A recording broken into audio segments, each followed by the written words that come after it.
The Village, Oklahoma City, the sports animal, a Cumulus station, home of the Oklahoma City Thunder, 2025 NBA World Champion. This hour is transmitted by AMCO, the transmission experts, with 10 AMCO locations in the OKC and Tulsa metros. AA MCO.com. Time to look both ways, speed up, and merge. This is The Drive with Matt Ravis. Driving all the way in. Oh, God, unbelievable. And now joined by the middle of the day show, Mark Rodgers and Brad Copeland. And we're the three best friends that anybody could have. The Drive is on 98.1 FM, WWLS, The Sports Animal, thesportsanimal.com, and the Sports Animal app. This is what's trending now on The Sports Animal. We are 44 days away from Oklahoma State Cowboys football, 46 days away from Oklahoma Sooners football, and 51 days away from the National Football League getting kicked off. And Mark Rodgers at SEC Media Days at the College Football Hall of Fame. Matt Ravis, Matt Meyer here in studio, joined by Brad Copeland for the middle of the day show. What's up, Brad? Hello, boys. Hey, Brad. How's it going? Hey, I was just reading, Matt and I were talking about this off the air. I didn't realize that Pavia was back for another year at Vanderbilt. He is. He is.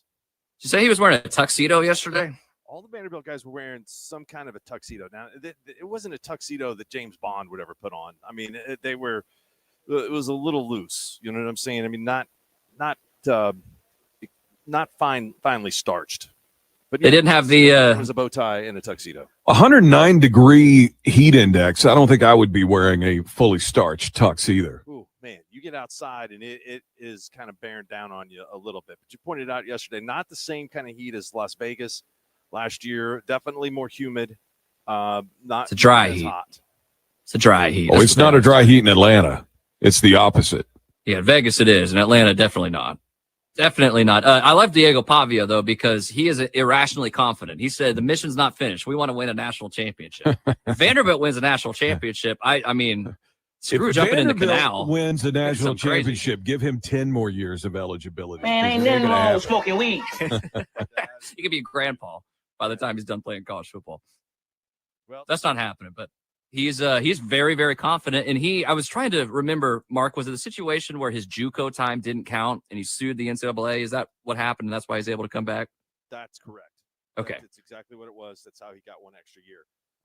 He's playing on house money, man. I beat Alabama last year. The eligibility rule is an antitrust violation that limited his ability to make money from his NIL, his name, image, and likeness. So that's awesome. He can come back because he's got to make some money, guys. You got to make some money. Well, it's interesting that worked in college football because of the rules there. But if you tried to make that same argument, which guys have made in the past at the NFL level, remember Mike Williams out of USC trying to come in early before the NFL permits it. After a second year, right? Yeah. They because they don't have antitrust regulation, they were able to prevent him from being able to play. But you could make the exact same argument that you prevented me from earning a living because at the time you couldn't make any money at college, and you told me I couldn't come play in the NFL because of your restrictions. Yeah. I'm surprised nobody's really gotten around that before. I did see this article, Mark. This is from The Athletic yesterday. The NFL, NBA, Major League Baseball, NHL, and Major League Soccer players associations, all of those players associations issued a joint statement Monday urging Congress to reject legislation that would grant the NCAA an antitrust exemption to address NIL issues. So like these pro sports leagues are coming out against the way that college athletics is set up. That kind of went under the radar, I felt like. Yes, only we you can't do that to our pledges. Only we can do that to our pledges. Yeah, that's right. That's exactly right. I don't know how well that's going to work out for them. Yeah, I don't think they're going to do that. I don't think they will grant antitrust exemption. In the letter, the Players Association warned that an antitrust exemption would permit the NCAA and its members to collude to harm athletes. Whatever progress the athletes have made has been a result of their use of the antitrust laws. This act would take that weapon away from them. Yeah. So, yeah, this is all that's going to happen, I think. Uncharted territory. I did have a quick Thunder Summer League take for you guys before we get back into some SEC media. The more I think about Brooks Barnheiser, Mark, the more I think he's a dude. I was looking at his listed height and weight. He's like Kenrich Williams, but with like a 4-inch longer wingspan. He almost got a 7-foot wingspan. And he weighs like 20 more pounds than Kenrich Williams too, at the same height. Well, and it benefits the Thunder for him to play well and earn that two-way spot, because, we all talked at the time of the draft that this is looking for a guy that can take that $30 million year off the books for the Thunder with Hartenstein. And I like Hartenstein. It's not like I'm trying to push him out the door, but there's going to become, and Mark and I will probably talk some more about this piece that we read over the weekend, which I thought was fantastic, that Mark found from CBS Sports. But anything that can take some of the money that's in the middle away from the Thunder having to deal with is going to be a good thing. And I'm afraid that Hartenstein's going to get caught in that. And what better way than to develop a guy that can give you that type of play? He will get caught in that, I think, Hartenstein. So, yeah, Mark, they're going to have to hit on some of these guys. I mean, they're just going to have to. Well, Sam Presti didn't draft you unless you got long arms. That's right. That's right. Sometimes long arms can work against you. Some of those shooters, man, who've got short arms, like Desmond Bain kind of has the T-Rex arms thing going on. If you've got long arms, it's a little difficult to load up and have the perfect form. So it can work for you, can work against you. But you talk about a guy who can defend without fouling. Only has 3 fouls in summer league so far, Mark. We're talking about Brooks Barnhizer. I continue to be irrationally high on If somebody puts me on CeeLo, I'm not going to sweat the assignment too much. Yeah, you're probably fine. Probably all right. T-Rex arms are good for bench pressing, but that's about it. That's my problem. That's why I can't bench press more. It's because my arms are too long. Your arms are long. Good for defense. I just, when I heard the press conference and heard the story about Presti noticing him when he was scouting another game and then saw him play, it all made sense to me of why this guy got picked. I mean, he wasn't really on the draft radar, but he did score in the Big Ten. He did shoot the ball pretty well, and his defense is relentless.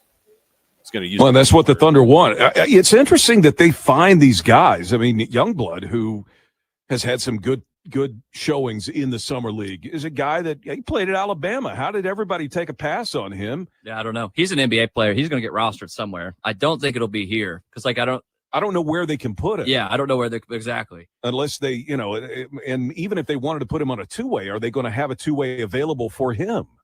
I just Googled CeeLo Green's arms, by the way. They are really short. I didn't realize just how short they are. The T-Rex arms. Really T-Rex arms. Yeah. That's what it looks like.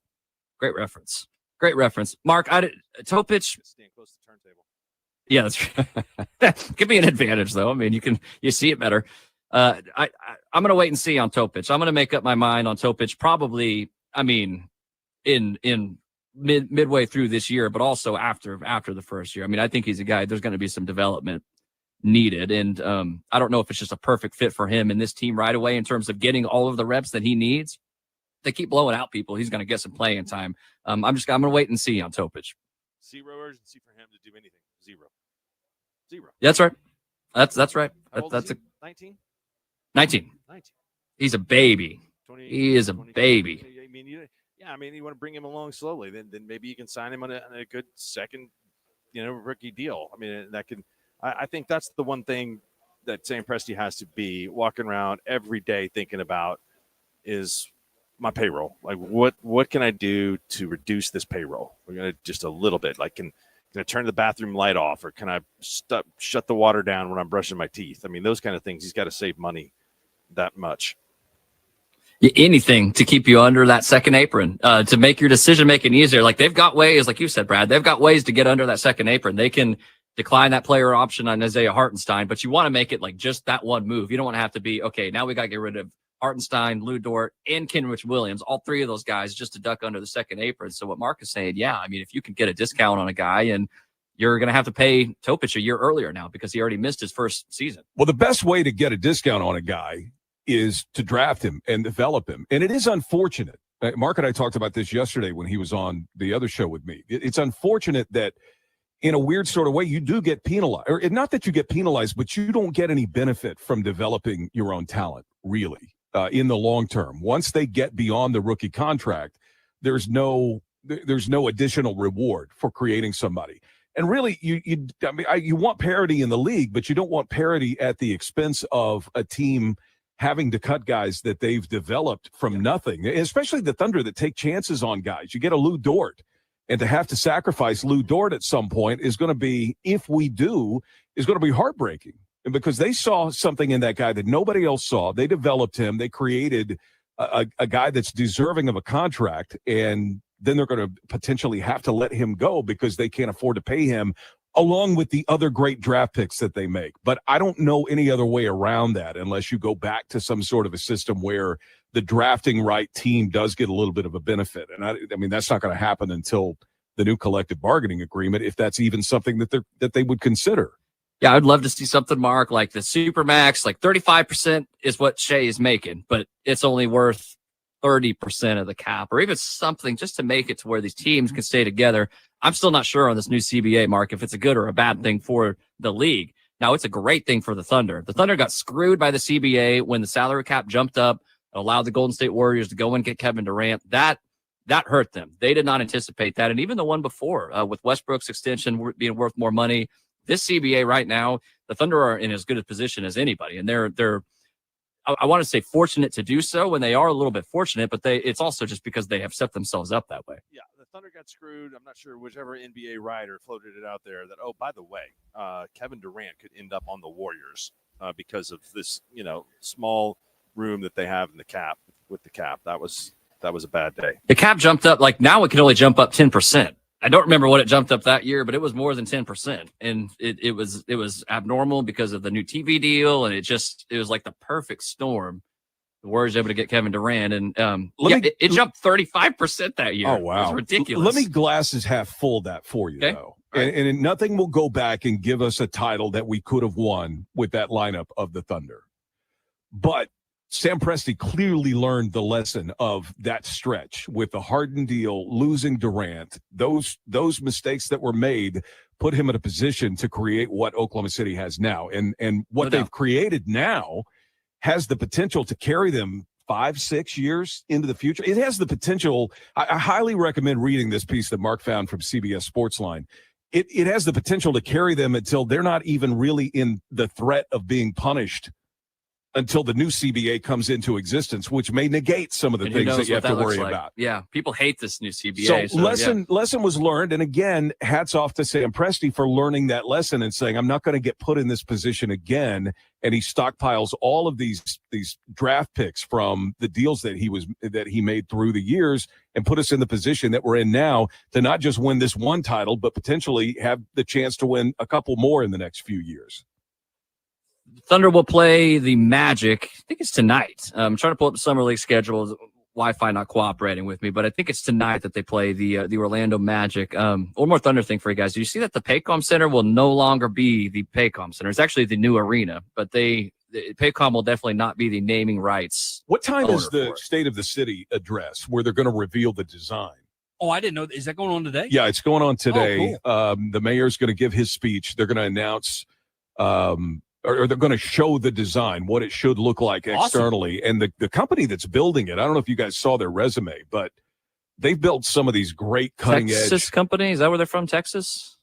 Texas or Missouri. I don't remember which one, but they're the ones that built Allegiant Stadium in Vegas.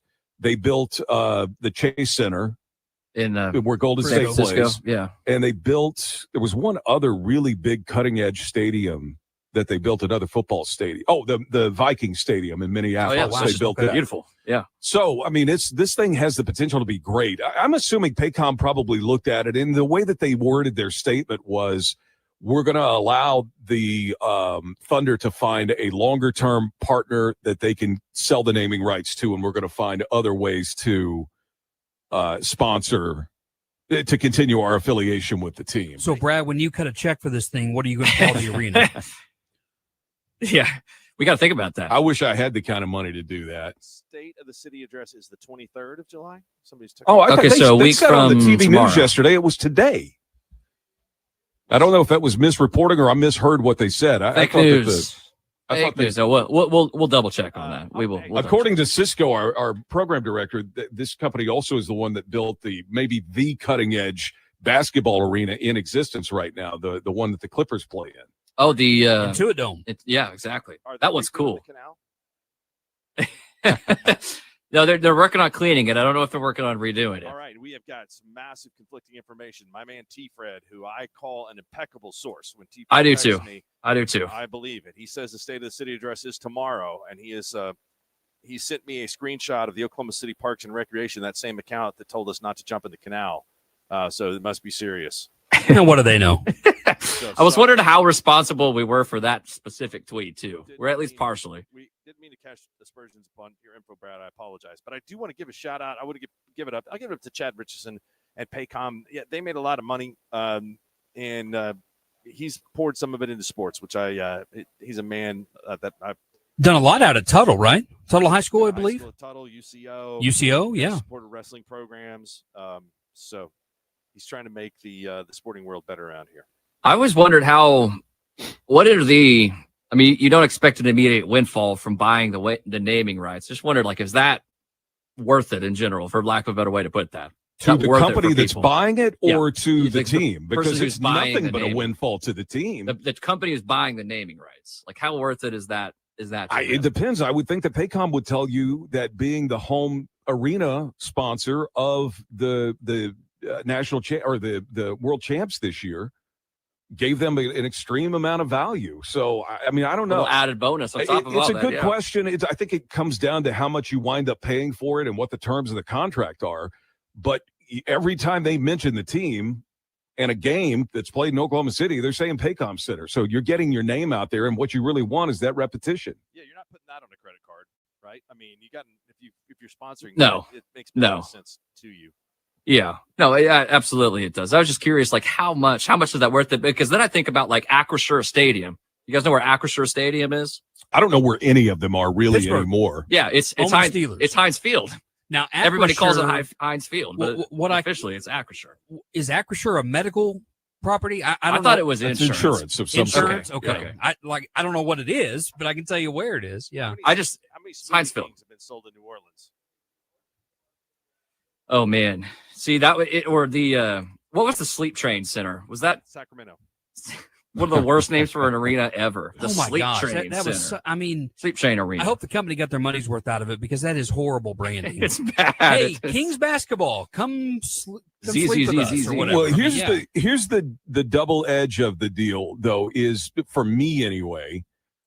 Eventually, I tune that out. I don't process the idea that it's Acrisure Stadium. Acrisure is insurance. Acrisure is an insurance that I probably should know of. Now, there are advertising guys that will tell you it doesn't matter as long as the name gets out there.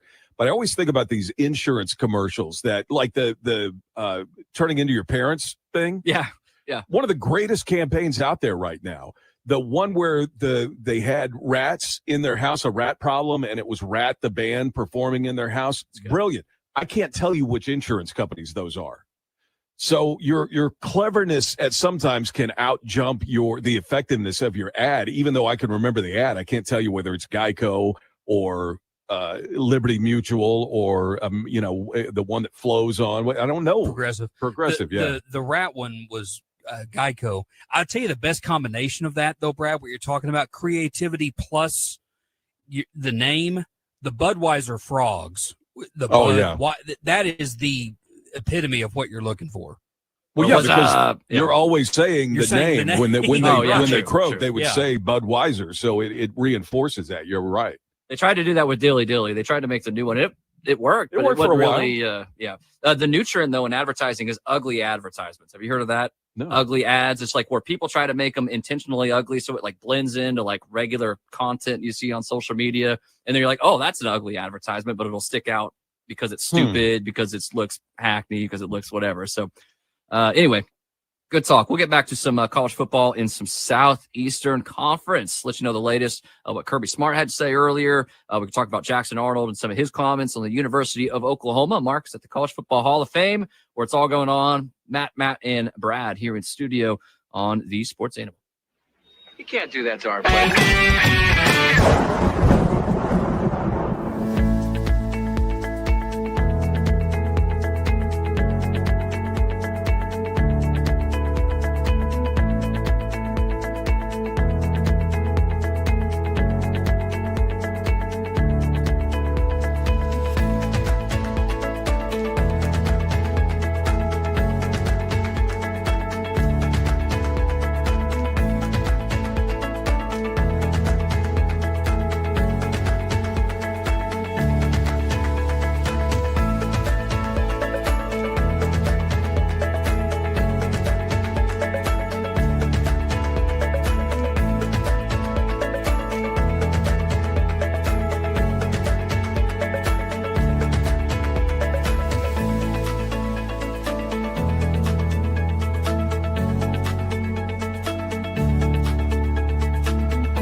podcasts at thesportsanimal.com, the Sports Animal app, and subscribe wherever you get your podcasts. The Sports Animal Studios, powered by the OKC Thunder. Want all the latest Thunder basketball updates, giveaways, content, and more straight from the source? Text Join OKC to 405-877-5558.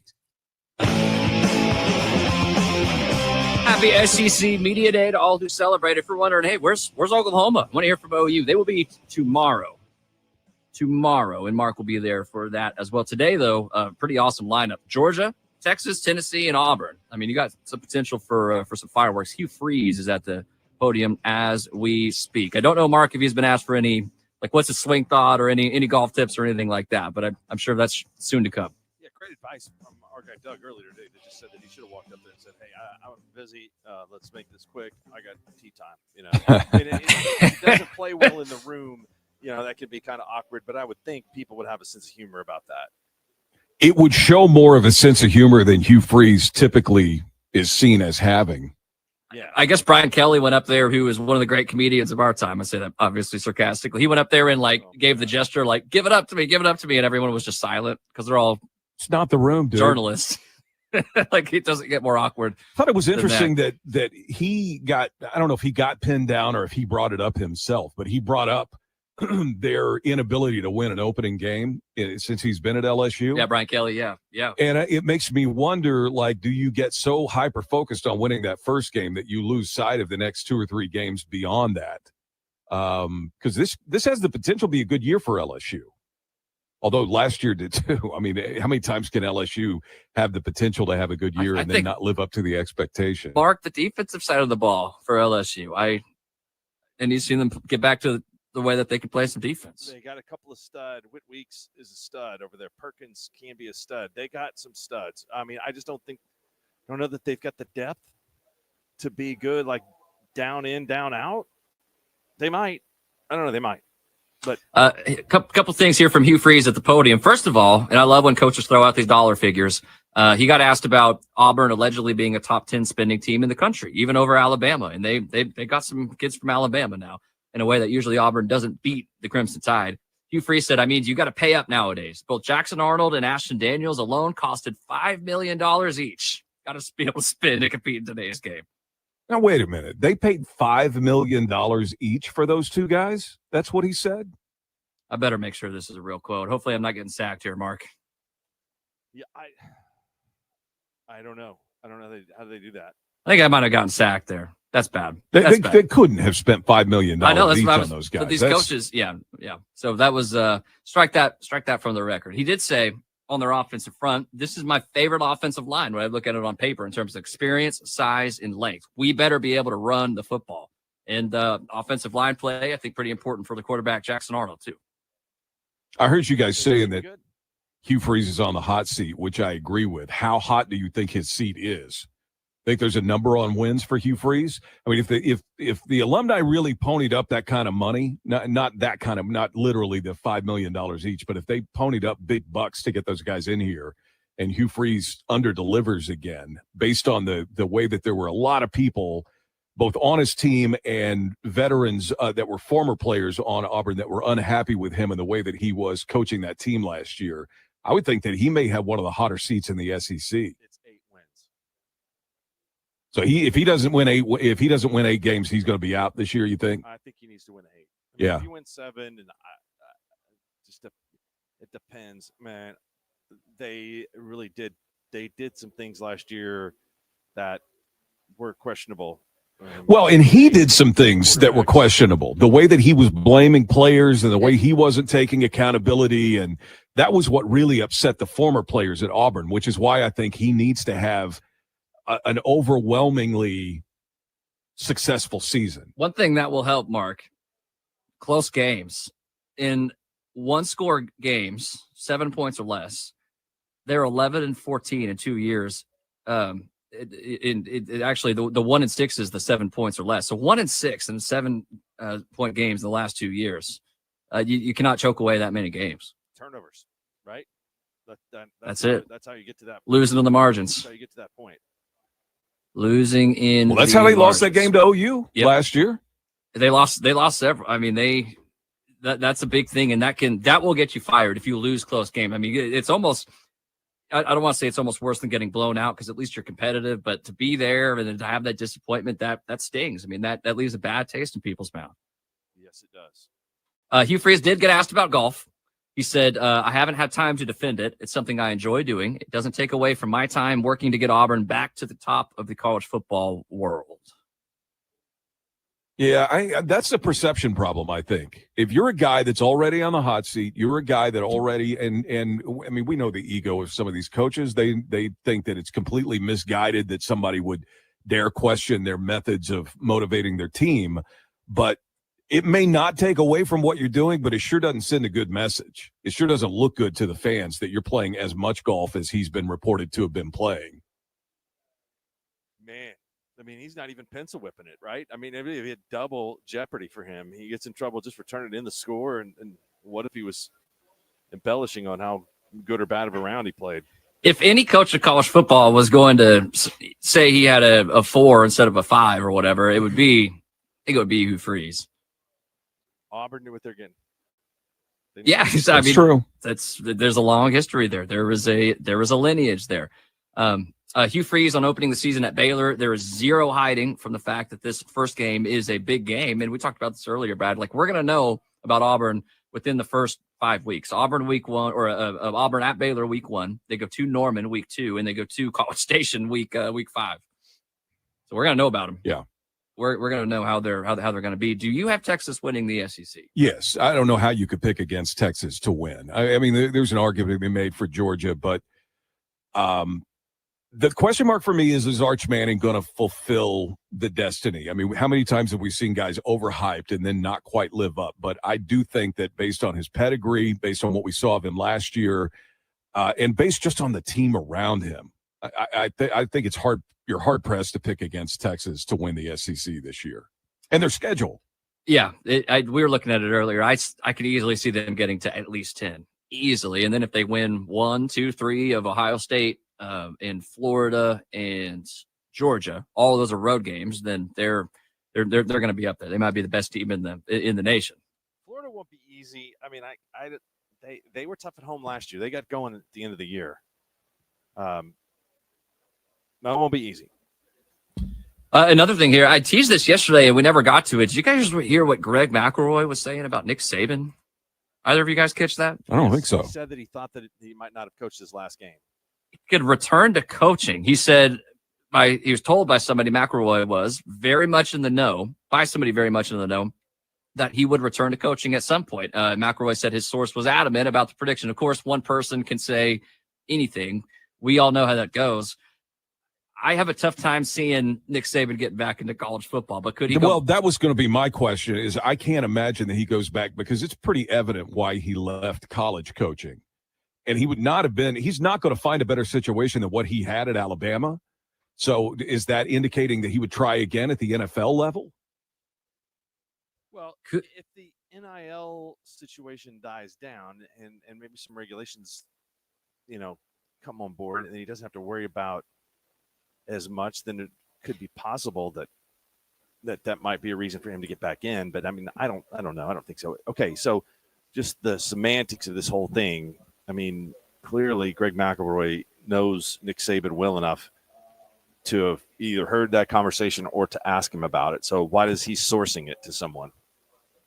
It is weird the way he put that. Well, and here's the other question. I mean, he's 73 years old. Maybe his source is Miss Terry. I mean, if he's 73 years old, almost 74, and if it's 3 years before the NIL thing really settles, you're going to be pushing 80 in coaching? Or are you going to be hiring a guy that's pushing 80? Could what he meant was that he goes and does a Bob Stoops kind of thing, where he can work as much as he wants and coach in one of these other leagues, make some money, and just do what he wants to do? Does that qualify as him coaching another game? No, that doesn't qualify. I wouldn't think so either. No, I'm thinking college level, power level, or even NFL, which he would be. He would be the oldest coach in college football. He's a little bit older than Bill Belichick is. He would be younger than Pete Carroll, though. If he went to the NFL, he would not be the oldest coach in the NFL because he's a couple months younger than Pete Carroll, who's coaching the Raiders. Yeah. So seems like a completely long shot. But what you said, Mark, I mean, like if it's Greg McElroy, then if it was some random radio guy saying, I'd probably ignore it. But his former quarterback, his former player, I would think has talked to somebody who might know. There's the good stuff with Lane Kiffin yesterday was just like, no disrespect to you media people, but he's kind of wasting his talent working with you all. He's in good enough shape, and he's probably a little bored. I mean, it's probably what did you think of Lane yesterday? By the way, it was okay. Working uphill this year. We talked about that 19-year-old quarterback who reclassified from the class of 25 to 23. He's 19 and he already has a bachelor's degree. He's working on his master's. Was he Doogie Howser? 19, yeah. Austin Simmons, Doogie Howser, one and the same. Wow. Well, see how good he is. A lot of NFL talent. I mean, that they let in Jackson Dart, a lot of experience, and so Curtis pointed out today that the Ole Miss backup is Malakawaki Smith, that transferred from OSU. At least he's listed there, and the our lads, which is a good resource to look up depth charts. But they've got Deshaun Stribling too, right? They do have Deshaun Stribling, and they've got a few other quarterbacks to choose from in the room.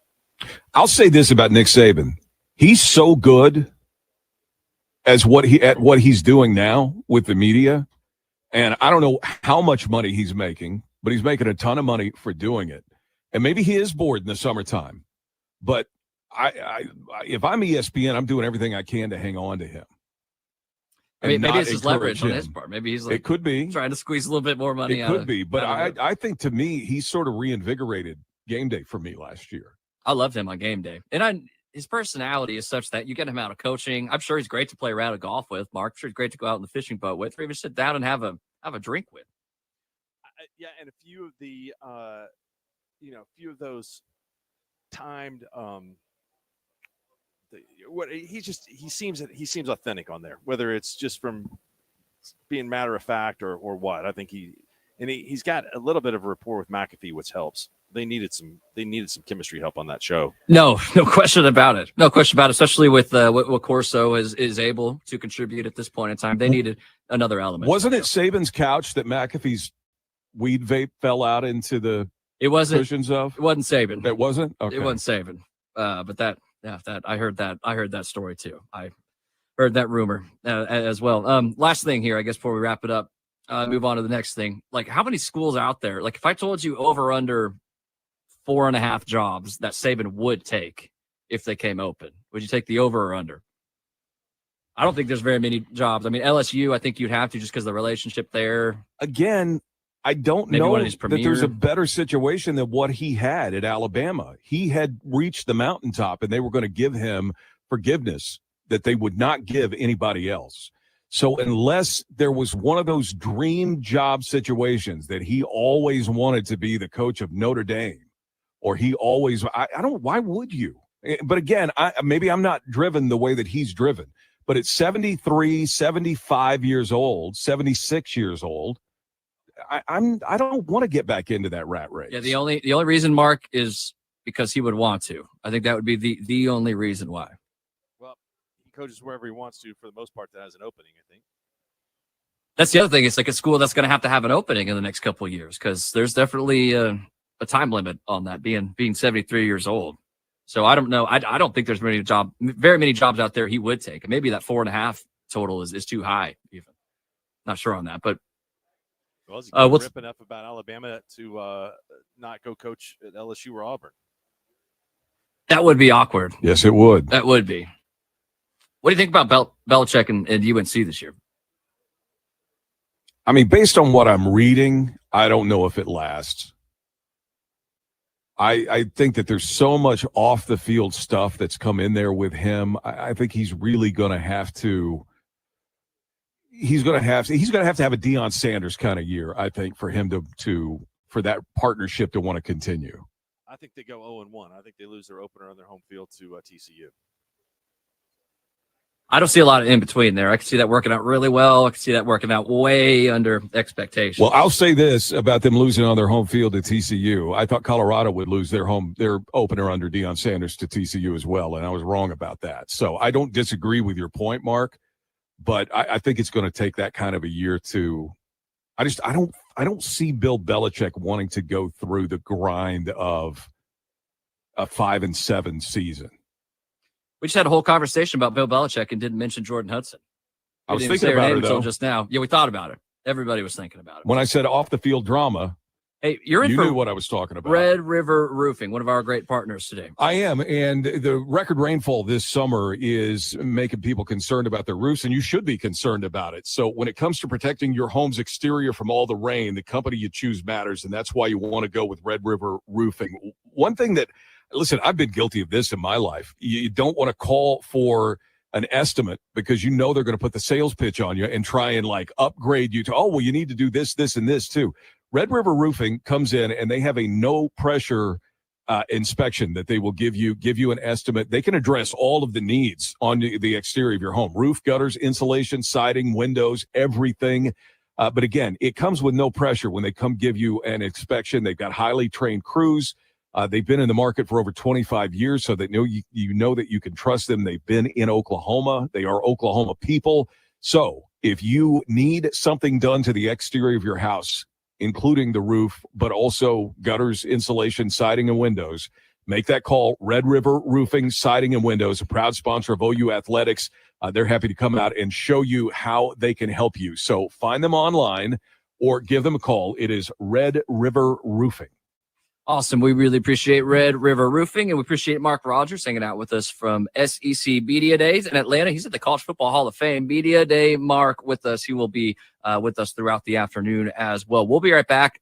I want to shoehorn some NFL in here for this list of underrated and overrated teams in the NFL. We'll call fair or foul on these when we return next. Okay.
Saturday, August the 30th at 5 o'clock in Norman. The Sports Animals College Football Countdown, powered by Rob's Ranch, and you can follow along at thesportsanimal.com or the Sports Animal app.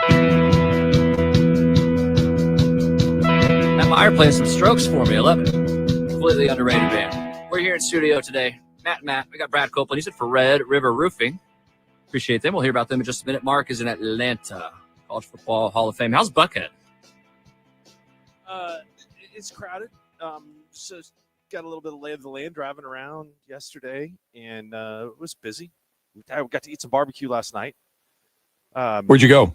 I went to Fox Brothers, which is like they get the the reputation of being like a Texas barbecue that they brought to Georgia. So a lot of pork-based stuff around here, and they had brisket. It was I went to a satellite, not the main location, and it was all right. I mean, Did you go to the varsity yet? It's on the Texas monthly list. My brother told, and who has lived in Atlanta, said, do not go to the varsity. Oh, come Really? on. He said, do not do it. Why is that? Come on. Everybody says you got to go there. Okay. I told you it's not going to be fine cuisine, but you got to go just for the experience. I mean, just because I got a lady yelling at me at the lunch counter, I mean, I can do that at other places. Yeah, but, I mean, you do that at home. It's an institution. It makes me feel quite uncomfortable because sometimes I'm not sure exactly what I want to order, and I don't want people looking at me disparagingly. What do you have? What do you have? That is bad, yeah. Now there is a chicken place right down the street that Gus's famous fried chicken. You heard of that? I don't know Gus. Heard of Gustavo Fring. Los Pollos Hermanos. That's El Pollo Hermanos, yeah. I don't think that this is Pollo Hermanos, but it looks like it's pretty good. You got to try some fried chicken. You got to. You absolutely have to. But I wanted to find something decent to eat yesterday, and the varsity is on. How many of those do they have, Brad, around? I think there's 3. And I don't know if that includes the one at the airport, but you're right by the original, the main one. There's one on 85 that I would assume is the original. That's pretty big. I drive right by it on the way in and on the way out. No, this is full disrespect to airports. I'm sorry if you're a famous restaurant. I don't eat your food at the restaurant. And you mean at the airport? Oh, yeah. Sorry. I said the restaurant. Yeah, at the airport. I'm not eating. I mean, if you've got a famous restaurant and you got a place at the airport, I'm not judging you based on what the food is that you served at the airport. Yeah, I agree with that. Well, it's kind of weird. Like, are you going to land somewhere and then go eat? Or are you going to go and just get to your destination? Well, we know all the places here. Usually it is, you're stuck you're somewhere, especially in somewhere. an airport like Atlanta where you may be there for 4 or 5 hours. Don't even start. Don't put that evil on me, Ricky Bobby. You put that evil on me. All right, let me get to what I teased here, guys. Overrated, underrated NFL teams. We'll roll through these real quick. I'll go back and forth. We'll do overrated, underrated, overrated, underrated. The first overrated team they say is the Buffalo Bills. They've got the 3rd best odds to win the Super Bowl behind Philly and Baltimore. And they still have a contract dispute with James Cook, their running back, who's a 1K rusher for them. They've got 2 defensive linemen who are suspended for 6 games apiece for PEDs. They did bring in Joey Bosa, but Joey Bosa's hurt and already suffered a calf injury back in May. They say their shaky defense against the AFC QBs, Mahomes and Lamar Jackson, is not ideal. If Buffalo is the 3rd best odds to win the Super Bowl, I'm going to go ahead and say they are overrated. I think they're a little overrated also. I'll go properly rated.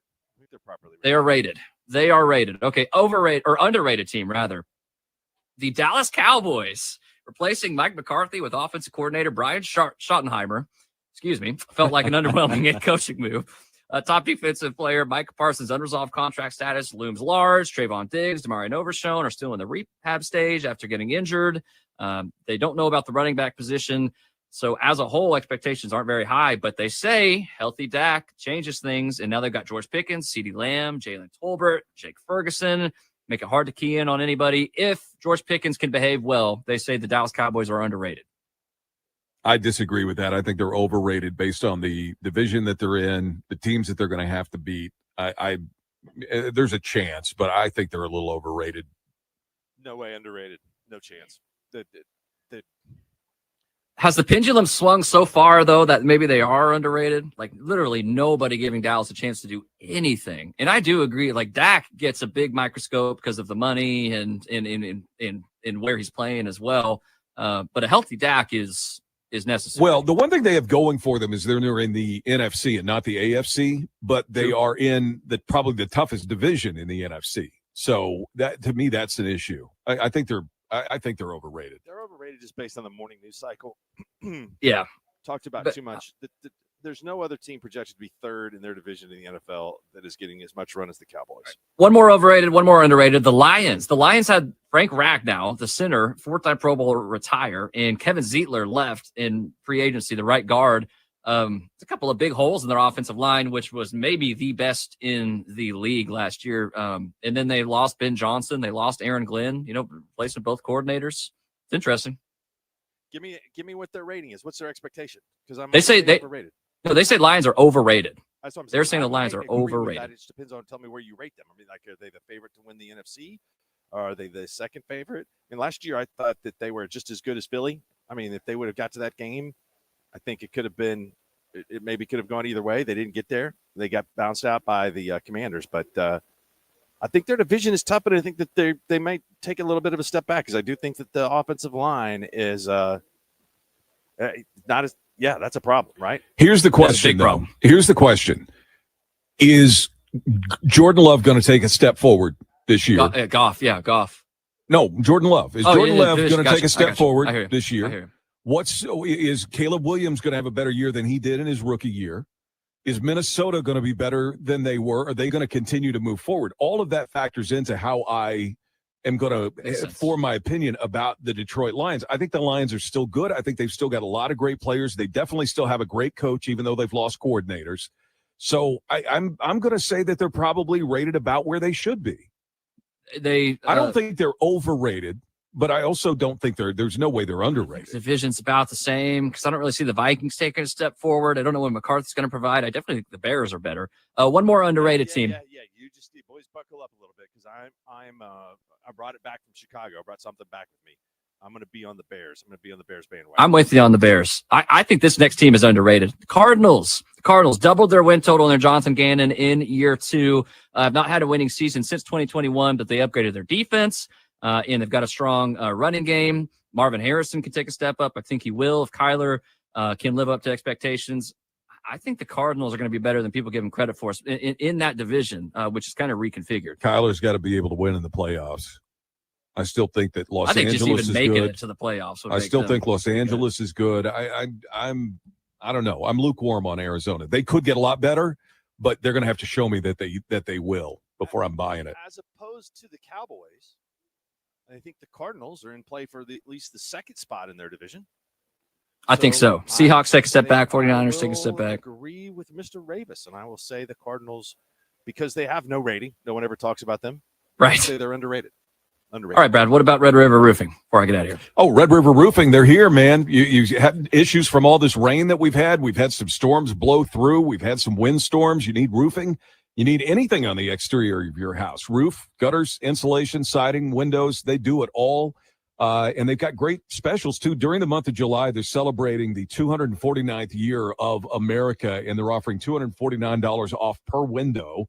They're offering $2.49 off each square foot of siding and $249 off fortified roof upgrades to reduce your insurance premium costs.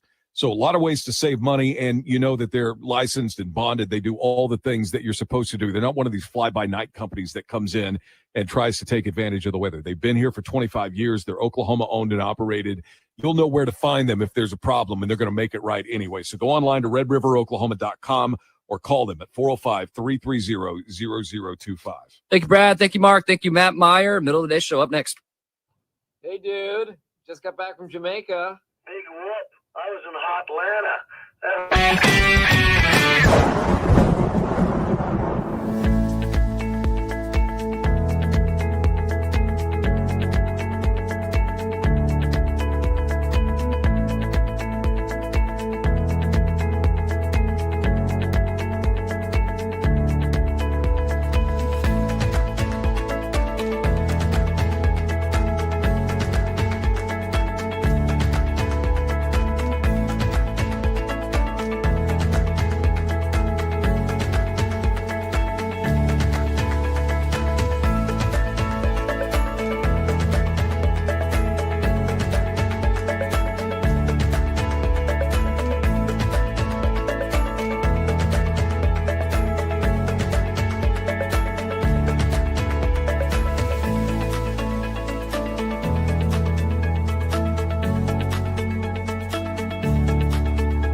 These two guys have Oklahoma roots planted deep. Oh, is this a new one? I thought it was a rerun. Okay, here we go.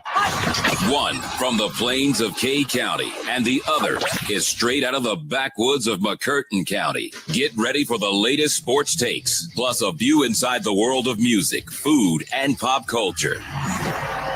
We'll begin at this point. The Middle of the Day Show with Mark Rodgers and Brad Copeland, now on 98.1 FM, WWLS, the sports animal. So if I go to the varsity this afternoon, how am I going to tell them, all of the stuff that I don't want on my stuff? I don't want mustard on my hot dog. I don't. Yeah. You specify what you want, man. It's not. Listen, it is. And again, I'll repeat this. It is not fine dining. It is. It's a drive-in kind of place, but it's your kind of place, and it is an institution in Atlanta. I just hate for you to be there right down the street and not at least now have the ability to say, yeah, I went to the varsity one time. I didn't think it was all that great. Red dog. Have a red dog, hot naked dog with ketchup. You can get whatever you want. Mary Brown steak, hamburger with no bun. The varsity orange is a big deal, and then they have the frosted orange, which is a shake that is the varsity orange with the ice cream blended up. A little like Orange Julius? Sort of. It's more like I don't know what I would compare it to. Kind of like you remember the orange drink that you used to get at McDonald's in the bubbler? Okay, yeah. It's like that. Okay. This Gus's fried chicken looks pretty good, man. Well, and I can't speak to Gus's fried chicken. About putting that in China. I mean, that gets started outside of Memphis, and so there's a few around the country. Why would you go anywhere else other than Magic City if you're in Atlanta? Get some lemon pepper Lou wings. Well, I'm a little old for Magic City. I gotta be honest. Sorry. They got a Gus's fried chicken in Dallas. Maybe on a different trip. Who knows?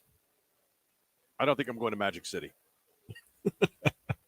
And I got to be honest with you. I highly doubt that the wings at Magic City are as good as what the other stuff is, right? Hey, Lou Will, he said that he left the bubble just to go eat those wings.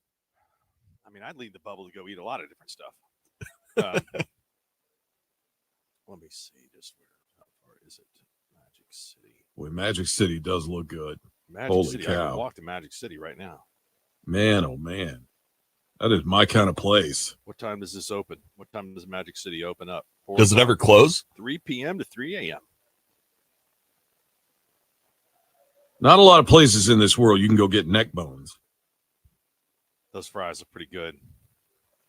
Yeah, those look good. Those look really good. Okay, Josh Heupel will be at the media podium coming up in about 20 minutes. Ian Fitzsimmons was going to join us. I know he's busy. He's got different things and different responsibilities that he is doing for ESPN. So we missed him a little bit earlier in the day, but we hope to get him back. Eric G., a former... I saw that Eric was in Atlanta. Former coworker of ours is here, and he's going to join us at some point in time. He's somewhere in Northwest Arkansas now, right? Is he in Fayetteville or is he in like Rodgers, Springdale? He is in Fayetteville. Okay. He's going to join us right after he talks to Paul Feinbaum. Oh, so nice. We got a lot of things moving, shaking, and cooking. I've reached out to Craig Way, and haven't heard back from him today on talking a little Texas Longhorn football. So Texas fans fired up, right? Texas media all in abundance there, ready to go, ready to roll. I just walked into the dining room, and there was a Texas, looks like a blog. It wasn't a radio station. It had a title, and some guy was telling his co-host that he thought Diego Pavia is more proven than Arch Manning. So I don't know. That doesn't seem to be that they're very fired up, right? Maybe they're Lou Holtzing it, trying to downplay it. Yeah. I mean, he's right in theory that Diego Pavia is more proven than Arch Manning, but I still would take the upside on Arch before I would take Diego Pavia. I'm sure Vanderbilt would probably be willing to make that swap. Yeah. I heard Diego Pavia yesterday saying he came back to Vandy to win a national championship. Good luck winning a natty at Vanderbilt. I mean, listen, I appreciate the excitement. I appreciate the fire, but that ain't gonna happen, bro. I just looked up, and there went Feinbaum, and then following him there was Eric. And so, are you finished with your interview with Feinbaum? Yeah, you guys must be at the bottom of the barrel for guest. Yeah, I think we are. Who was interviewing whom? Was it you interviewing Feinbaum, or was Feinbaum interviewing you? I was interviewing Feinbaum. I haven't quite got my SEC card that would allow me to be interviewed on his show. However, I have several guests on my show that get interviewed on Feinbaum, so I just haven't cracked that ceiling yet where I get to be on the other end and him asking me questions. Well, it's kind of the same thing when you're talking to him. I mean, you can interject your opinions on there. Did you ask him about Arch Manning and Tim Tebow? No, I stayed away. I kept it pretty much Arkansas-centric, and I talked to him about his show, which I found out if you really want to see Paul Feinbaum light up, start asking him about his callers. Kind of, in a sense, guys, and I don't know if you guys get this, he reminds me a lot of Al in a lot of ways, and especially when I had the pleasure of producing Al's show many, many years ago. That's what Paul's show reminds me of, is the way that Al's show used to be with all his callers. That is he talking about a lot of radishes and beer and salt? Amazing. No, but I remember when guys like Doc D and Toby used to call and the Shark. I mean, and you had this sort of family element about Al's show a long time ago, and I don't know if that's necessarily still there, but that's what Paul Feinbaum's show still sounds like today. It sounds like Al's show used to. Did you ask him about Phyllis? No, but I asked him about Tammy. Okay. So, and he talked about Tammy. He gave the eulogy at Tammy's funeral. I did not know that until today. But when Tammy was killed in a car accident, Paul was the one that gave the eulogy at her funeral. It was for her and for her 3-year-old, I think, granddaughter. Well, that gives me even more of an appreciation for the dude, that he had the temerity to do that. That speaks a lot about his character. Do we know for sure that Phyllis is no longer with us? Yes. Well, okay. At least she's not on the air. But yes, I have heard that she is no longer with us. He confirmed that on his show at one point. Okay. His show is like an early form of a message board. You got just people going on there talking back and forth, huge fans. I mean, it's entertaining because you never know what's going to come next. I mean, it's not smashing atoms, that's for sure. I mean, but it's definitely entertaining. I think it's interesting that the callers can be as entertaining as they are, because that goes against everything that we're normally taught in what radio is today, or what audio, I guess, whatever audio content is today. It's the hosts have to be the entertainers. The hosts have to drive it. The callers aren't the one that's supposed to be entertaining, but his callers are extremely entertaining. They're fun, and I love the fact that they're more than willing to bag on each other's schools. I think that speaks to conditioning. I think if you plant the seeds and water it and fertilize it, you get that. I mean, Jim Rome has the same thing. His callers are really good. They're very prepared and thought out. Some of them too prepared, but I think it has to do with your willingness to trust and let people grow into it. And that's hard to do, because if you got a bunch of bad people, it's kind of hard to get them to the next level. But I appreciate that. I like the fact that those guys are giving people a platform to come on and do their shtick. Well, if it is shtick. Well, and some of it's, I think that's something that maybe we're lacking a little bit in today's radio, and it's good to hear something that, Mark said, it's the early form of a message board. It's old school. Well, that's what sports radio was in the beginning, is just a message board that's actually happening in real time. I love the calls. I love the callers. I mean, you're dialing that phone. If you call in and you're bad, I mean, we can probably give our opinion on that. If you're really good, that's also good too. I mean, if you're in the middle, that's fine. But I'll open up the phones and take calls anytime. Hey, Eric, tell school Mark on Wright's Barbecue. Ooh. Wow. I don't. All right. I'm trying to think if you know what? Now that I think about it, I haven't had.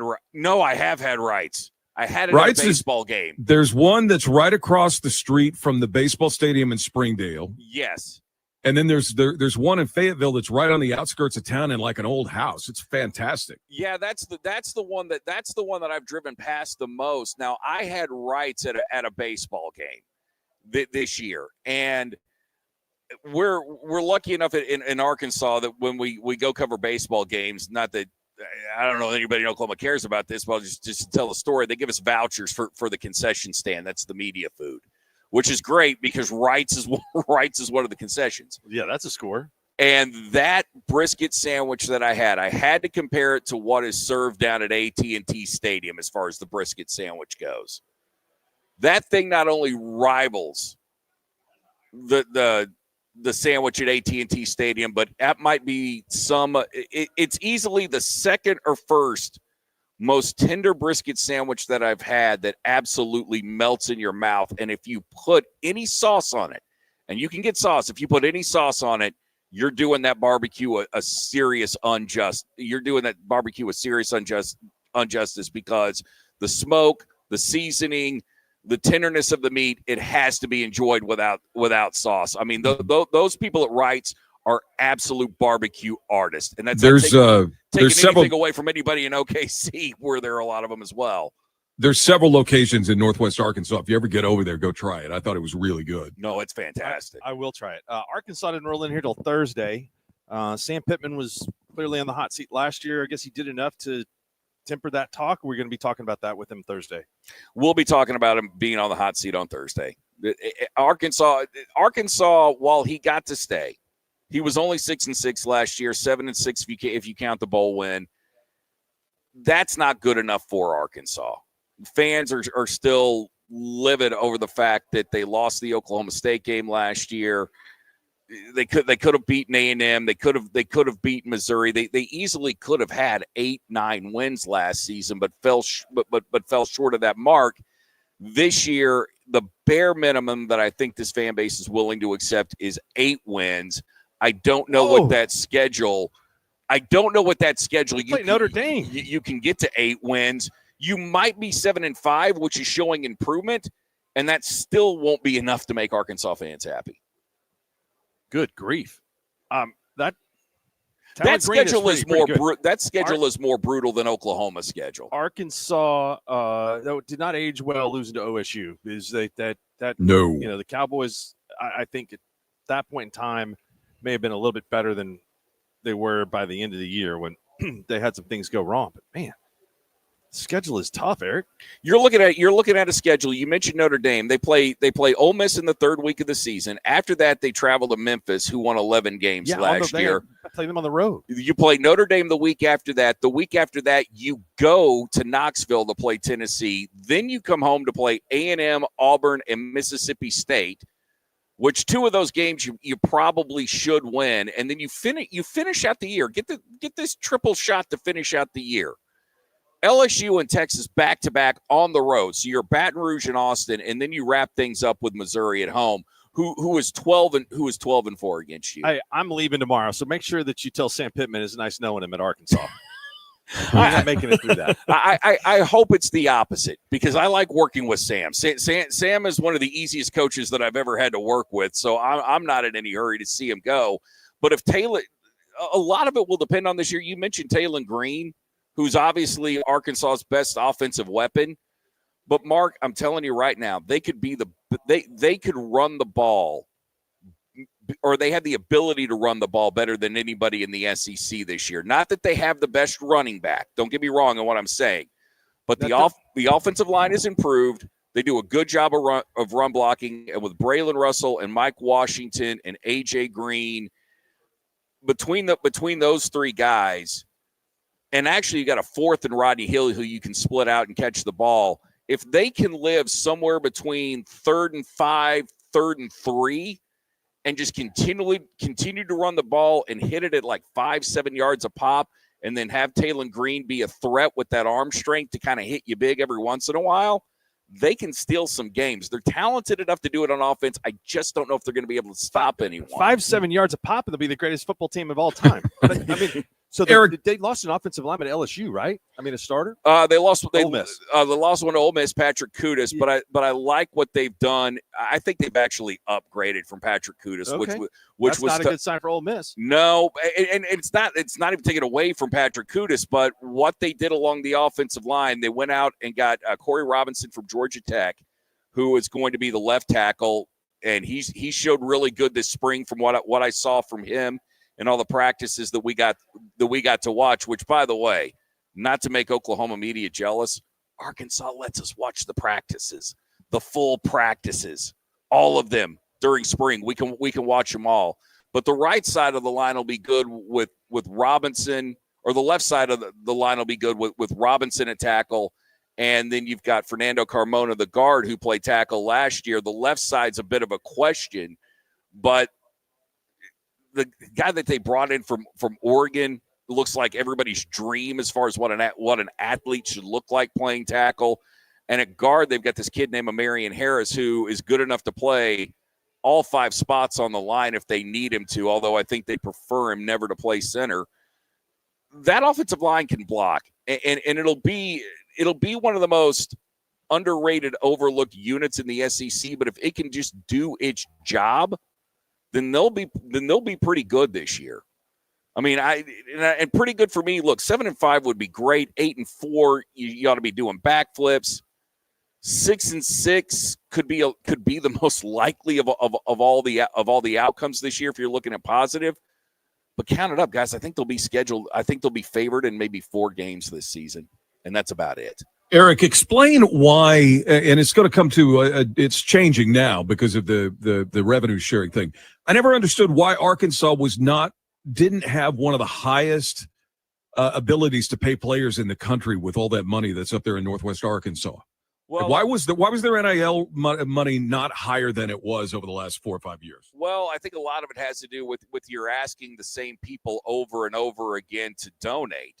And what happened was, when you look at the Waltons and you look at the Tysons, it feels like the focus on Arkansas really went to basketball with the hiring of John Calipari, right, and with the Tysons being so close to him.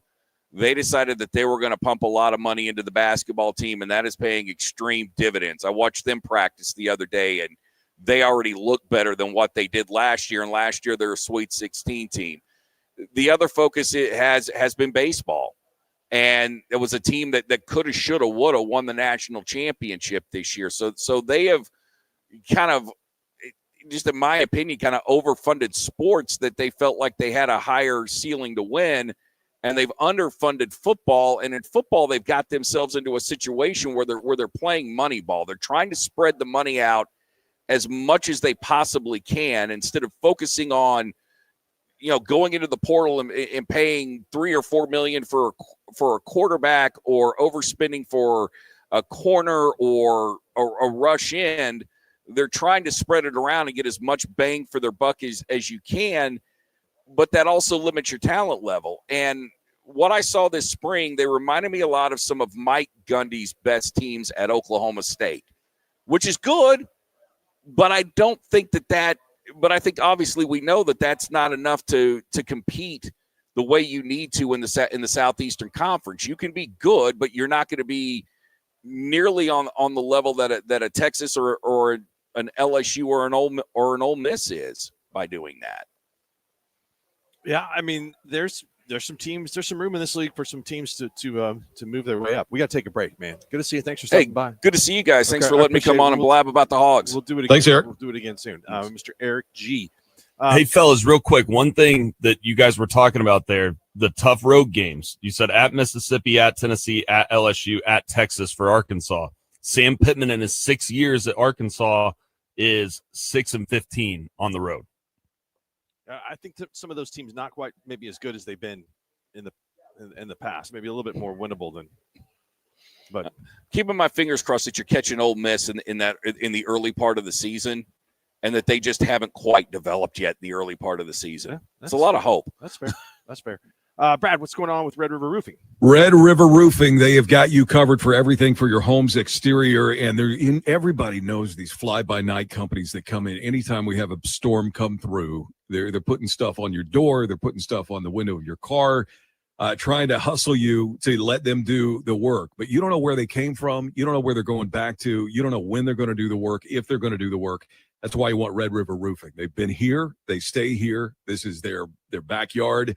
You can trust them to do the work, do it right, and they're going to make it right. So If you are in the need for a roof or anything else for the exterior of your home, including guttering, insulation, siding, windows, they are here for you. All you got to do is call them for a free, no-pressure estimate and inspection. They are offering, I told you this a minute ago, 249th Independence Day this year. So for the month of July, $249 off per window, $2.49 off per square foot of siding, and $249 off fortified roof upgrades. That's only during the month of July. If you want to set up the inspection and have them come out and tell you what they would need to do to get you up to that standard, give them a call, 405-330-0025 or online at redriveroklahoma.com. It is Red River Roofing and Siding. All right, we're back with Josh Heupel after this here in the middle of the day show. Stay tuned. The Sports.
101.1 FM, WWLS, the Sports Animal. The Sports Animal Studios, powered by the OKC. He's ready. I paused it. He's already up. Paris Lawson and Nick Gallo on the official Thunder Basketball Universe podcast for exclusive coverage and insider information on your favorite team. Get free access anywhere you listen to podcasts. All right, Josh Heupel been prompt to the electronic media session today. He's at the podium now. Let's hear a little bit of that. Of our roster comes from right here in the state of Georgia and Atlanta area. But this is also where we kick off here in the AFLAC kickoff game here in Atlanta as we get ready to start the season. And extremely appreciative of Gary Stokin, his entire staff, the organization, everything that they've done for us in our preparation to come down here, but also affording us the opportunity to play in this game inside of Mercedes-Benz against a great opponent. I know there's going to be a lot of orange inside of that stadium when we kick off. Vol Nation need to make sure it's the right shade of orange.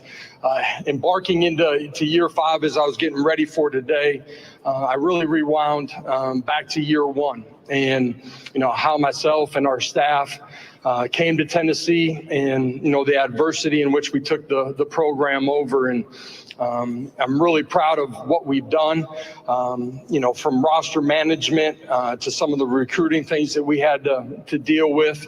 It's how I know that our best is still in front of us. What has crippled other programs in the past, University of Tennessee and our football program has been able to flourish.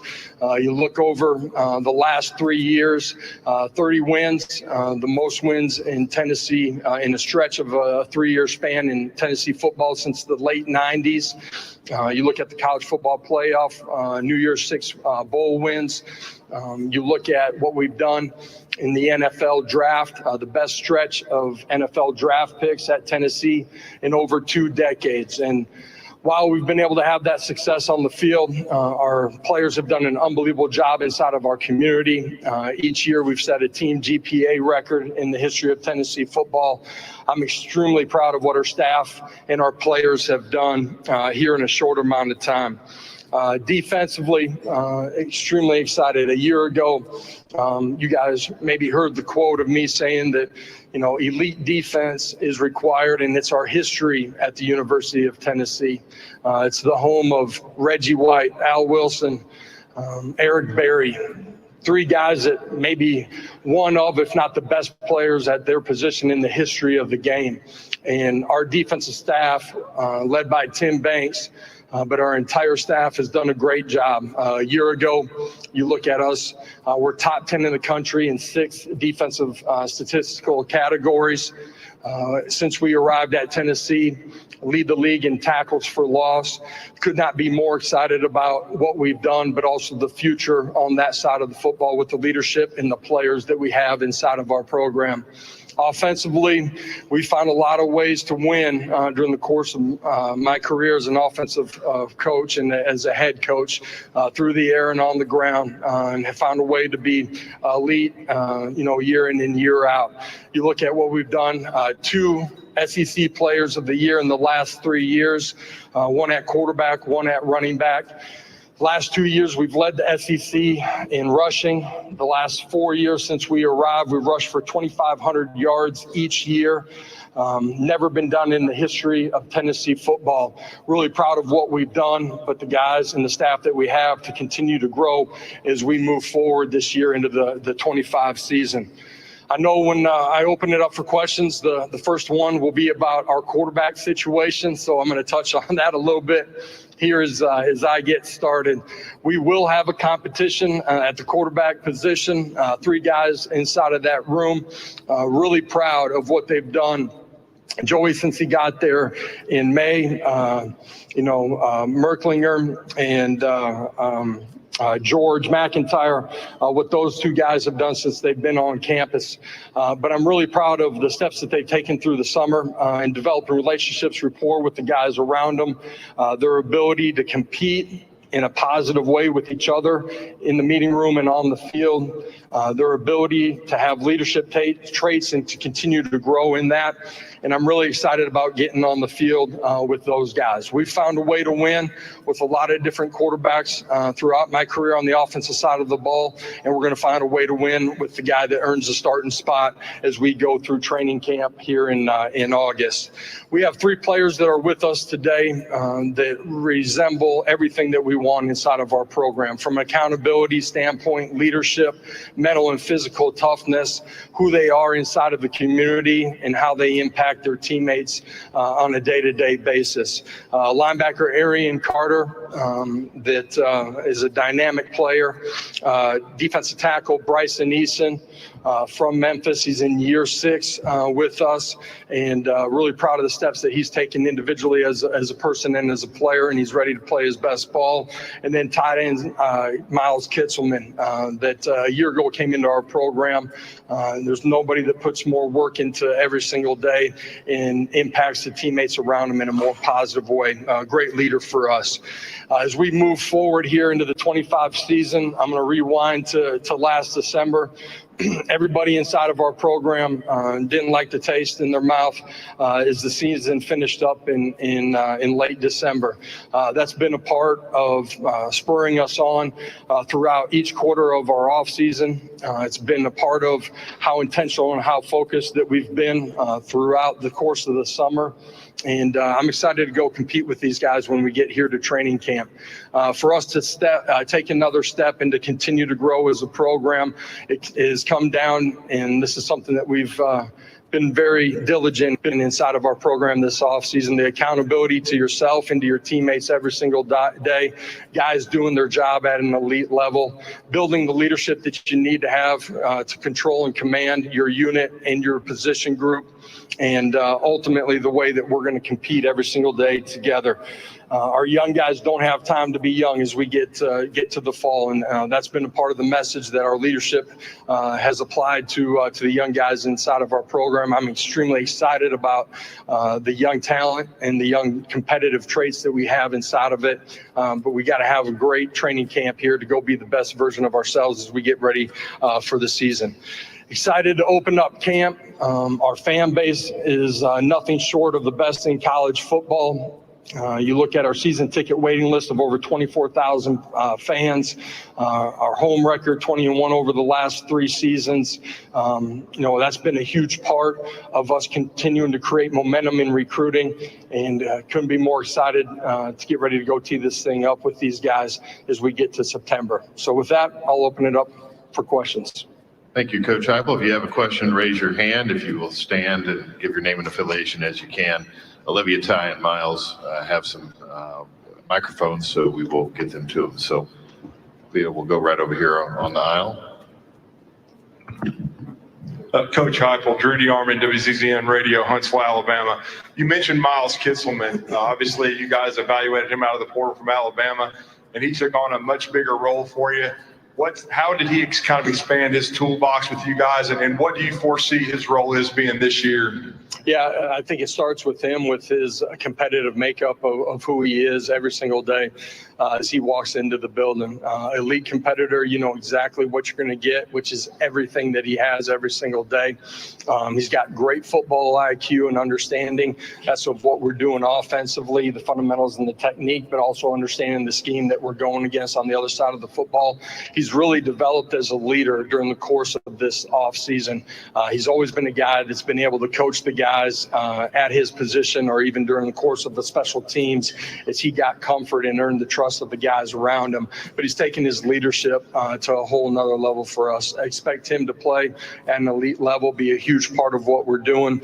The tight end position inside of the scope of what we do offensively is kind of our utility knife.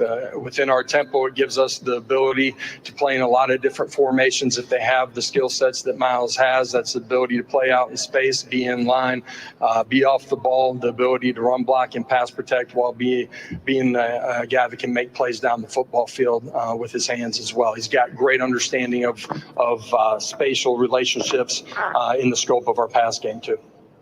Coach, we're going to go over to our right-hand side. about here in the middle. Hey, Coach. Hamilton Culpepper with Bulldog Illustrated and the Hammy Show.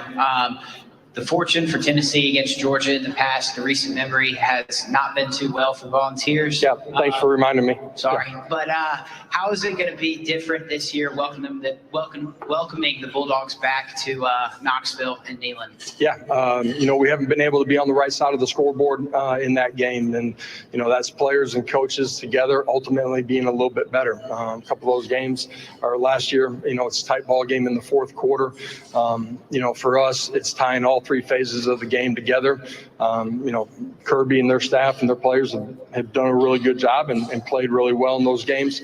It'll be important for us. That's week 3 that we're ready to go play at the level that we need to against a really good football team. Coach, we'll go over to our left-hand side over here on this. Here, I'll back over here to the left. Hey, Coach. Chris Marler, LouisianaSports.net. In your tenure at Tennessee, y'all have been one of the best fast-starting offenses in the country. You scored in the first quarter in 41 of your first 43 games.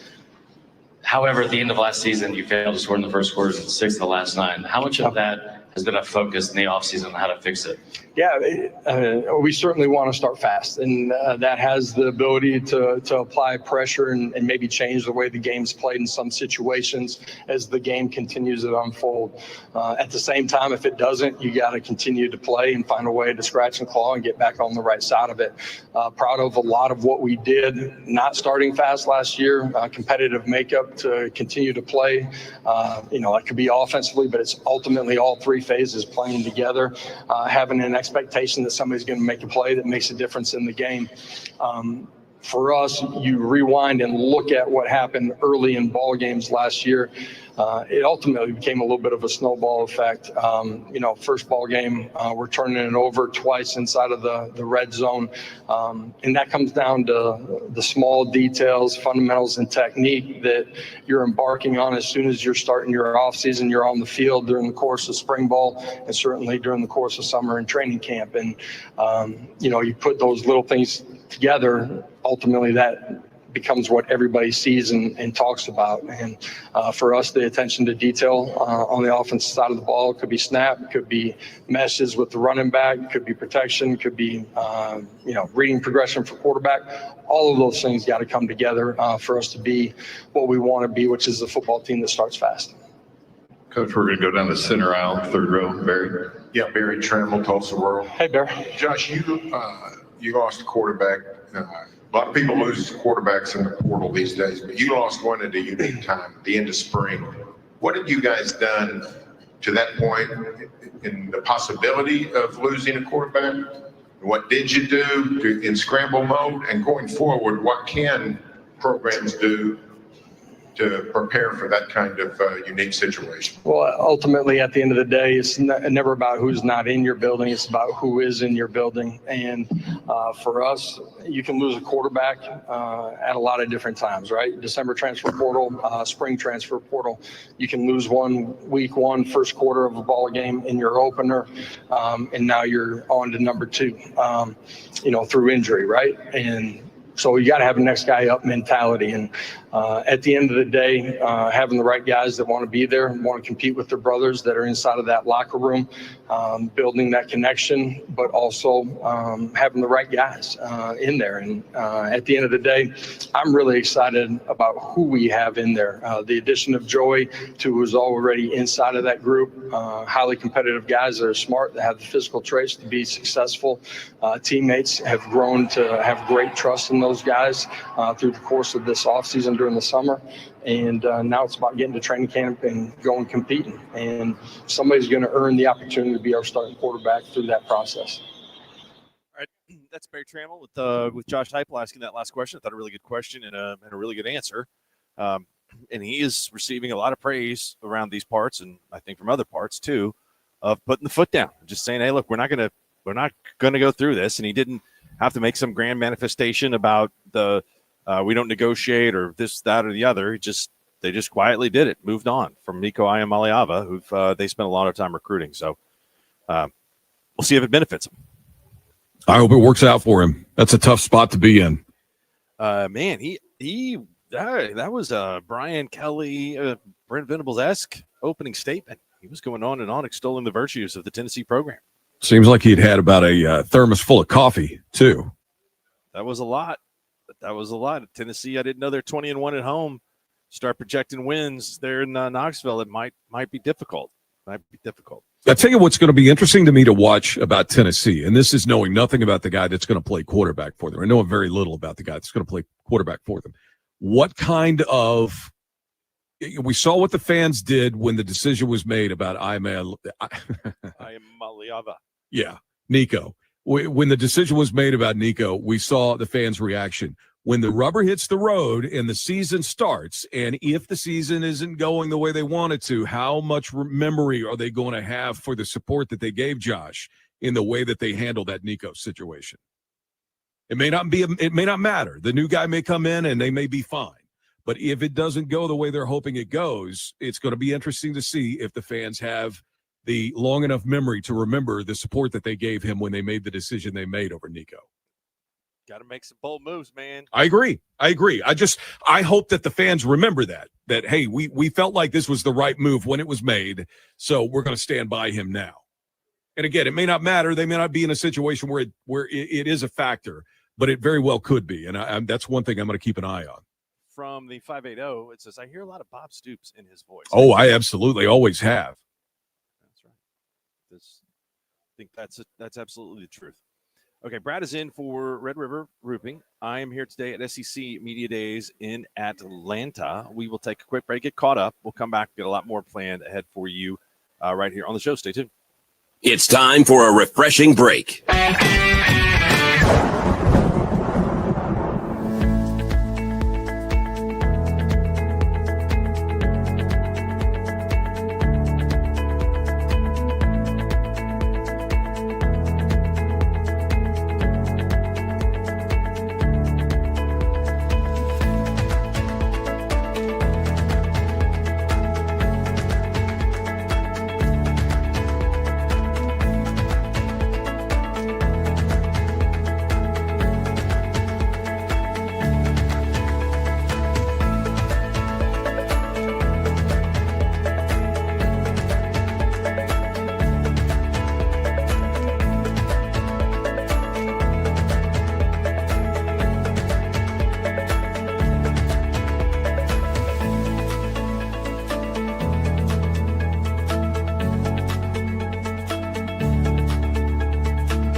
Alexa and Google and the iHeartRadio app as well.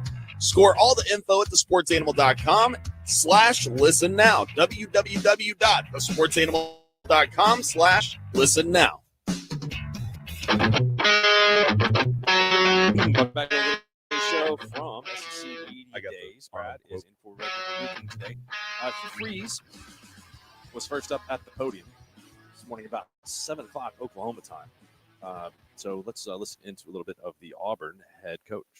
Auburn back to the top of the college football world. Hey, Coach, we'll go over here to our left, about the fourth row, here in the half. Coach Chris Marler, LouisianaSports.net. Last year, Jackson Arnold was behind an offensive line that gave up the most sacks in the entire country, receiving group that had all 5 starters out for most of the SEC season. Coming into this situation now and the elevated, talent around him, what do you think his ceiling can be around this Auburn offense? Yeah, I love Jackson out of high school. I think everybody did. He was a Gatorade Player of the Year, top quarterback in the country coming out, and boy, he fit everything that I believe in doing offensively, and Coach Nix believes that we've been together a long time, and he just fits that. So I knew how I felt about him then, but of course you're doing this speed dating here, and things weren't great statistically or whatever performance-wise. So then you have to do a deep dive into why was that, and can I get past whatever that was. And when you evaluate it, you said it. I mean, he had several different play callers, injured offensive line and receivers, and yet when you pull all of his throws, I still saw that there it is.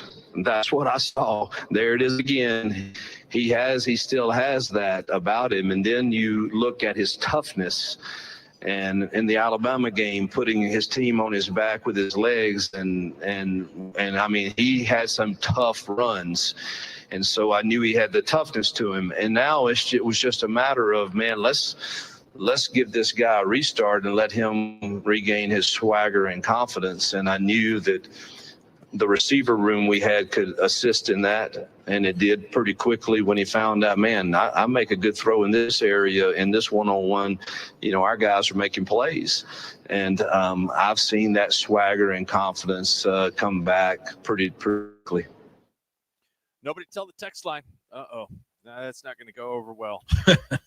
Some of the detractors. Makes sense. Makes sense. He was a 5-star player out of high school. Auburn does have some very good wide receivers. They have just lacked playmaking at quarterback, and it really anything other than bad decision making. I mean, there's been some of that over the last 2 seasons. Been a lot of interceptions in critical times. Auburn can be a good team. They can be a good team. And I understand that there's a little bit of red ass around here from some people around Jackson Arnold, but what I would say to those people is, you ever see the movie Bronx Tale? Oh yeah, great movie. Where he's chasing the kid down the street, and the gangster guy, I can't think of his name, calls him over and he goes, "What are you doing?" He goes, "He owes me $20. He's owed me $20. He keeps avoiding me every time I see him." He goes, "Listen, you got rid of that kid out of your life for $20. Consider that a steal. You got the best side of that deal." So that's what I say to people that are angry about Jackson Arnold. You got rid of him. He went to Auburn. He's going to have an opportunity, and Oklahoma has an opportunity. Now, some of the people might be mad because he left Oklahoma, but there was not a lot of love for him last season anyway, and we knew all of that stuff. We knew the offensive line wasn't great. We knew that the wide receiver room was full of injuries.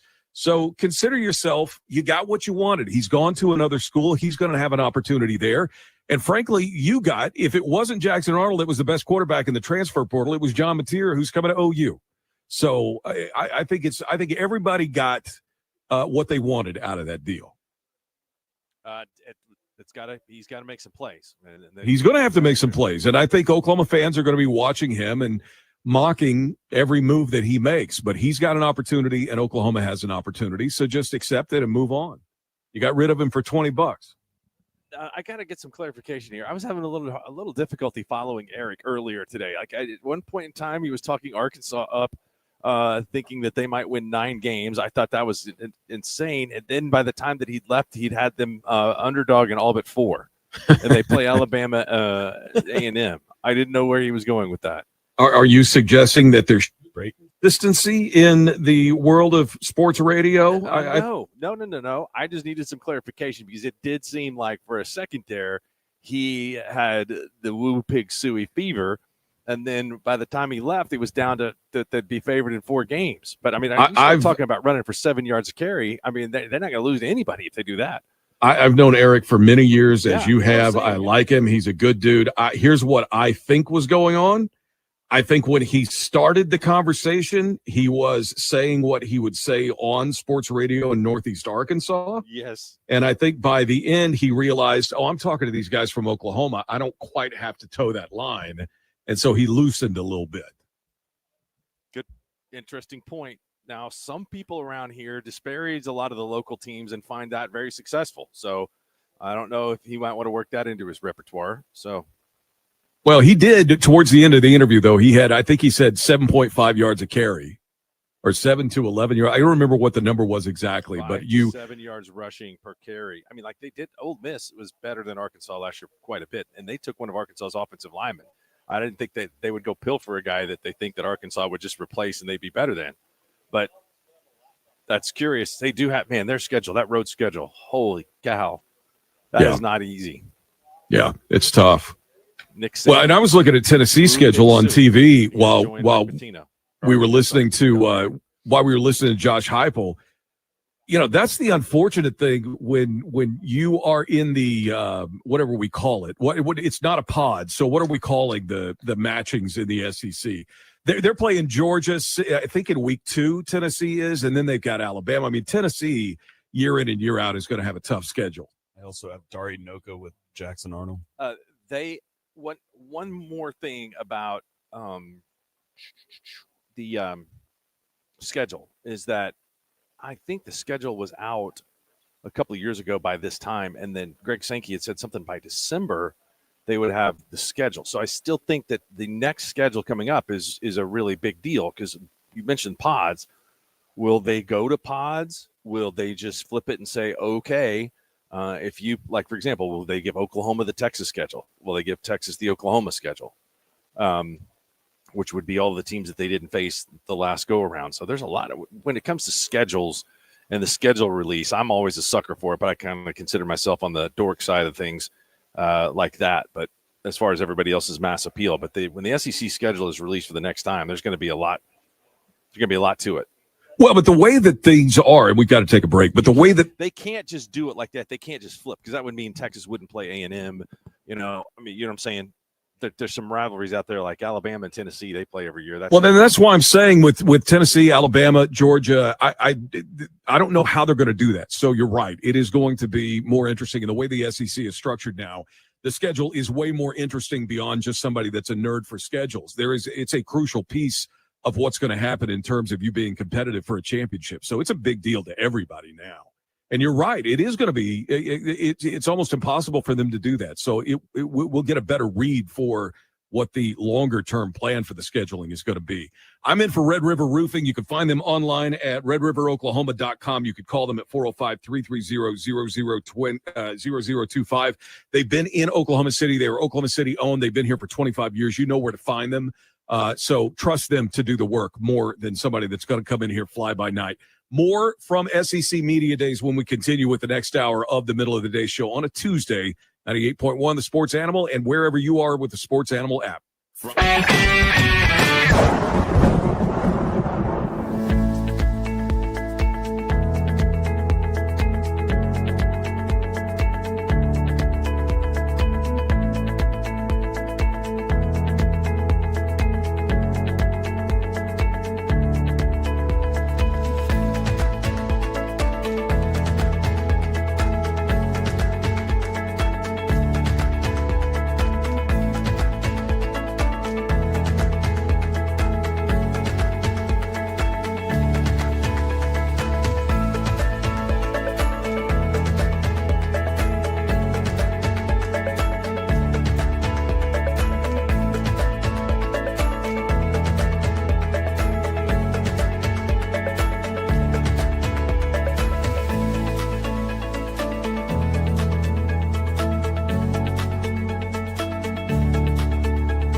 is sponsored by Ramjack, by American Leveling. Let me tell you who's on the program tonight, then you folks can decide whether you want to stay. And now another hour of the Middle of the Day Show with Mark Rodgers and Brad Copeland, now on 98.1 FM, WWLS, the Sports Animal. It is a Tuesday, middle of the day show, 98.1, the Sports Animal. Mark Rodgers in Atlanta for SEC Media Days. We've had 3 of the 4 coaches for today speak. Sarkisian will go at 2:15 our time. So we'll have that coverage for you with Mark. If you missed, so we're going to go through some of the stuff from earlier today. We're going to hear Kirby Smart speak in just a second here, but a bunch of stuff to get to. And lots of coverage from Atlanta with Mark. I am in for Red River Roofing, 405-330-0025 or redriveroklahoma.com. So we've had, at the end of today will be half of the teams will have spoken in the SEC. Steve Sarkisian, probably the guy that most people are interested to hear from, just in terms of a team that has high expectations for the year based on what they did last year. They've made that major change at quarterback with Arch Manning taking over. So we'll hear what Sarkisian has to say in about an hour. But Kirby Smart spoke earlier, Mark. Anything stand out to you? We're going to hear his entire monologue and maybe a couple of questions. But anything stand out to you to listen for in this opening remark from Kirby Smart? Not necessarily. I mean, just I think that he is team non-portal, team building through high school players. They've had to reach out into the portal, and they got a couple of good guys, but they haven't done it very much. So you're going to hear him probably talk a little bit about culture. I went on a little bit of a walkabout during the last break, and the Tennessee players walked in. There were some Heupel's talking about their fans. There's some dudes down there that were they were probably knife a brother for some autographs. I mean, they were they were ready to roll. You look at somebody that's getting autographs like that and are very serious about it. If they're over the age of 12, then I consider some of their life choices may not have been the best. See, I feel feel that for profit. I feel weird about it because there's some things that I just think are cool. And Tampa Bay announced that it is their 50th anniversary this year, and they're going to wear the creamsicle unis this year. Yeah, and I was looking, it's one of the all-time coolest helmets. And I was like, you know what? I'd kind of like to have Baker sign one of these for me, just because I think it's a super cool helmet. Okay, Brad, listen, that is absolutely fine. And I don't mind having somebody's autograph in there, but if you tell me, hey, I'm going to Dallas this weekend and I'm going to hang out downstairs at the Omni waiting on Baker, and I'm going to run up to him and give him shove a Sharpie in his face and ask him to sign this helmet, then I have a little bit of an issue with you. Okay. We can get that Baker helmet signed for you without having to do any of that. I can promise. Well, I wouldn't do that. I wouldn't go stand around and wait. I'm just so uncomfortable with it. But I am fired up that they're going to wear those. And it's funny because they were talking about, and I don't remember this, that in Tampa, by the time they got rid of those uniforms that came in with the more USFL look of these newer ones, that people were hating those uniforms and blaming those uniforms for the lack of success, as opposed to the fact that, it was a brand new expansion franchise. And they did, by the way, have a Hall of Fame player, one of the great defensive players from Oklahoma in the league that wore those uniforms. So it's not like they're entirely terrible. You know what I have at my house that might also have it would look cool with an autograph? It is slightly worn, but it is an authentic 1976 Sonic mug with Bruce the Buck on it. Oh, nice. That's cool. I was harassing the bleep out of my parents to take me to Sonic so I could get those NFL mugs. I don't even remember that. So did they do both the Bucks and the Seahawks because they were both expansion teams that year, or did they do the whole league? They did the whole thing. Yeah.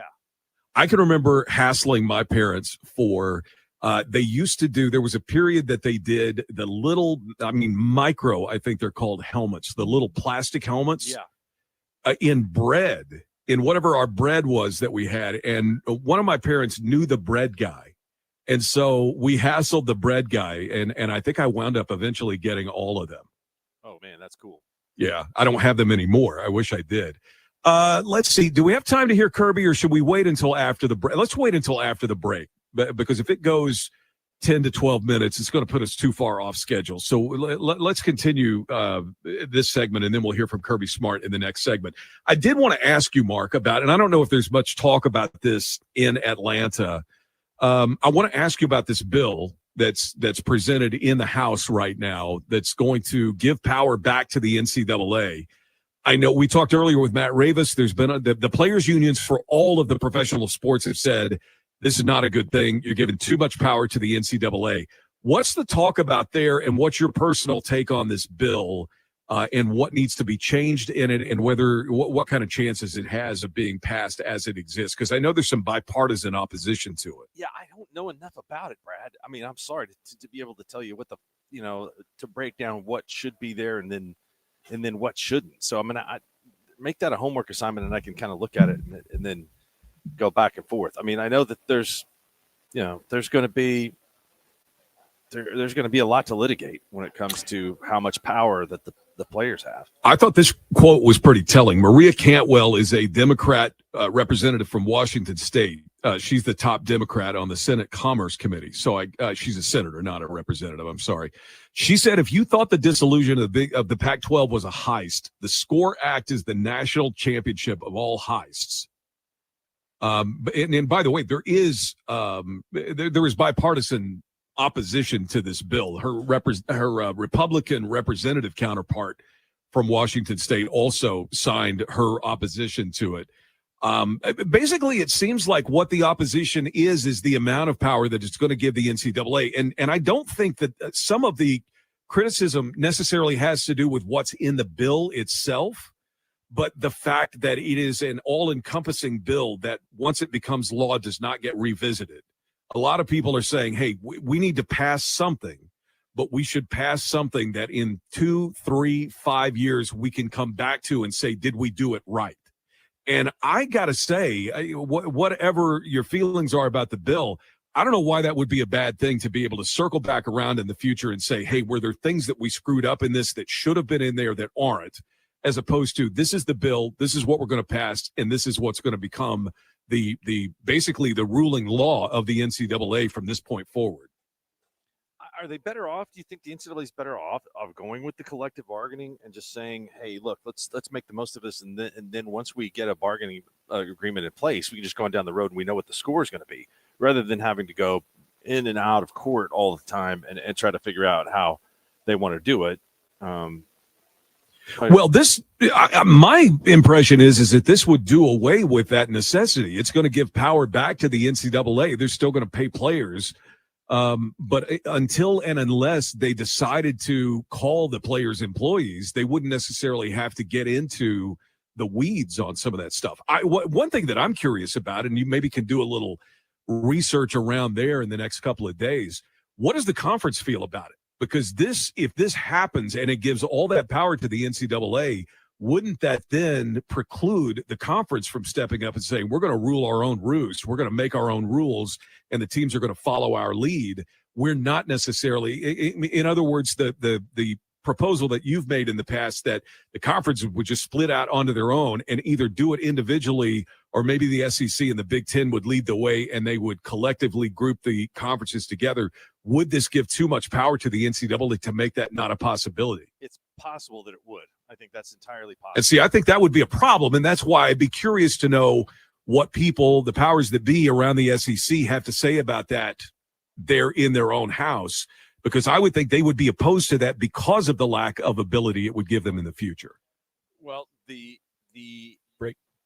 players, I mean, the NCAA has got a couple of issues here. One is that they can't, it's hard to protect them from themselves, right? The boosters at these schools that are going to want to probably go back to, okay, well, yeah, but we were a lot better at Tech when we were giving these guys money just to come. And then two, giving too much power back to the schools. But it's a different argument than it was on the O'Bannon case on name, image, and likeness. Right. Name, image, and likeness. I mean, they're getting destroyed anytime and every time. Now it'll be tougher to go against the NCAA now that they're sharing the revenue with the players.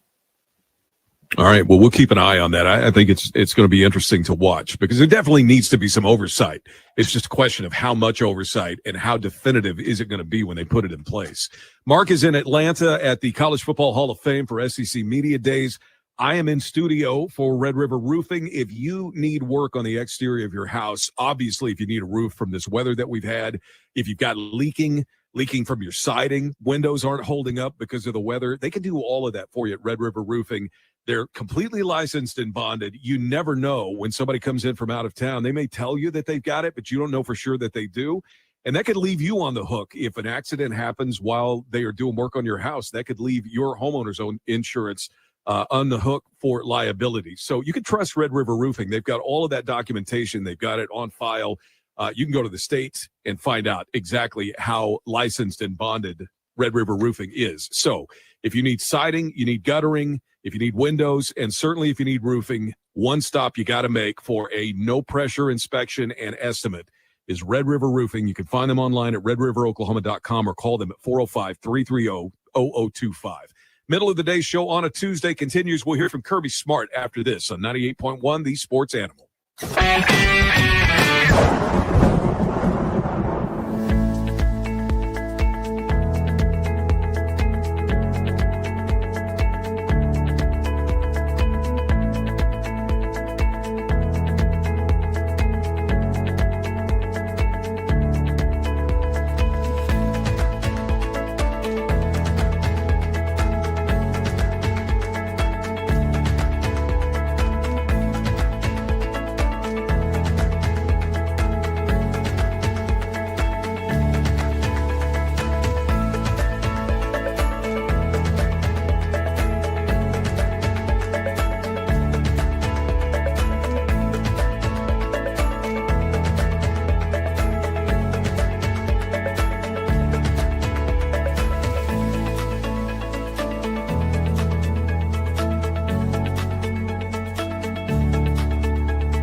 Thursday at 6:30, hosting UT Martin. And then Oklahoma hosts Illinois State Saturday, August 30th at 5 in Norman. The Sports Animals College Football Countdown is powered by Rob's Ranch, and you can follow along at thesportsanimal.com and the Sports Animal app. The Sports Animal Studios, powered by the OKC Thunder.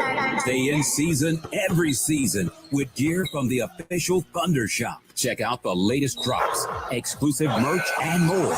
Shop today at Paycom Center or OKCThunder.com/shop. Middle of today's show with Mark, Brad, and Sam. Mark is in Atlanta for SEC Media Days. I am in for Red River Roofing. Let's hear from Kirby Smart. He spoke earlier this morning. Steve Sarkisian going to speak in about 45 minutes-ish. We'll have that coverage for you. But last year, a little bit of a disappointment for Georgia. They wanted to contend for another national championship. They didn't quite get there. So here's what Kirby Smart had to say about this upcoming season for the Georgia Bulldogs. Thank you, Greg, for that warm welcome. And he was sure to get that preemptive strike about my golf game out early, which he knows what's coming, because I got the great fortune of being paired with Greg in the region's golf tournament, and I did hit a good drive, probably my best drive I've hit in 5 years off the tee box. Closed my eyes and swung hard, but he went on to make 5 pars himself. And I told him, you're not allowed to make 5 pars, and he beat the pro a couple holes. So he was a little worried about what I might say about his golf game, but his golf game is in great shape, evidence of 5 pars. But I appreciate Greg, what he does. He's got a really tough, demanding job, especially in these times, and he leads from the front. And I appreciate people who are willing to lead from the front in difficult times. So thanks, Greg, for that warm welcome. Next first and foremost would be my wife. Absolutely the best teammate anybody could ever ask for. And 19 years we've been together, and this is the 19th anniversary. And here I am celebrating it in Atlanta with you guys. And she's in Mississippi with our youngest son with a baseball tournament. So in coaching profession, you learn a lot of ways to celebrate things in different ways. And she and I have learned to appreciate the time we do have together. She spent a season with me at the Dolphins in the NFL, 9 at Alabama, 9 at Georgia. So there you go. 9 and 9 is 18 plus 1. That's 19. Getting ready to go on our 10th season at UGA, and she's been the best teammate I could ever ask for. 10th season at UGA. I want to say a couple words about somebody that is kind of stepping down from our program, and he's been one of the biggest parts. And people do not give athletic trainers enough credit. But for 30 years, the face of UGA athletic training, and in most cases, the SEC athletic training, has been Dr. Ron Corson. He got his doctorate yesterday in athletic training, and I want to give a shout out to Ron and all he's meant to our program at the University of Georgia and what all he's done. He is a selfless man that is given to multiple head coaches. He's been basically the primary care physician for every coach and their family and every former player at UGA. So thank you for what you do, Dr. Ron, and what you continue to do for our program. Real quick, 3 football players we brought today. I know everybody likes to talk about their guys. I'm going to brag on mine. So C.J. Allen is a rising junior and one of the best leaders we've had in our program at linebacker. He is from Barnesville, Georgia, right down the road, and is a tremendous leader. Quick story about C.J. My son needed to get treatment for the last couple months, and he would come in the office every morning around 6:50, 6:55 to get treatment at 7 so he could make it to school by 8. And there wasn't a morning that we got there that C.J. Allen was not already in the training room doing some kind of rehab, running, getting warmed up, taking care of injuries. He's just a relentless worker and a relentless competitor who got to play in some big games as a freshman, probably even before he was ready. And that's paid off for us last year and this year with CJ. Next would be Gunnar Stockton from the great community of Rabun County. He's with us today. Gunnar is a kid that leads from the front. Gunner's a winner. He comes from an athletic family background. His dad played at Georgia Southern, and he is the kind of kid you want at the front of the line, and he leads from the front. So I appreciate what Gunner does. He's going to be a big part of our program this year in leadership and doing that with the offensive players. He's already begun to do that in his leadership groups that he runs right now. And then the last one is Dalen Everett. Dalen is a senior. Dalen will graduate this next summer. Gunner just graduated this summer, and CJ will graduate. I'm sorry, Dalen will graduate this fall, and CJ Allen will graduate next summer, being a third-year player. But Dalen's from Norfolk, Virginia. Dalen's been a part of our program for 4 years, really a 2-year starter in my mind. He had a big year for us last year. He gives tremendous confidence to a secondary that's going to be young next year.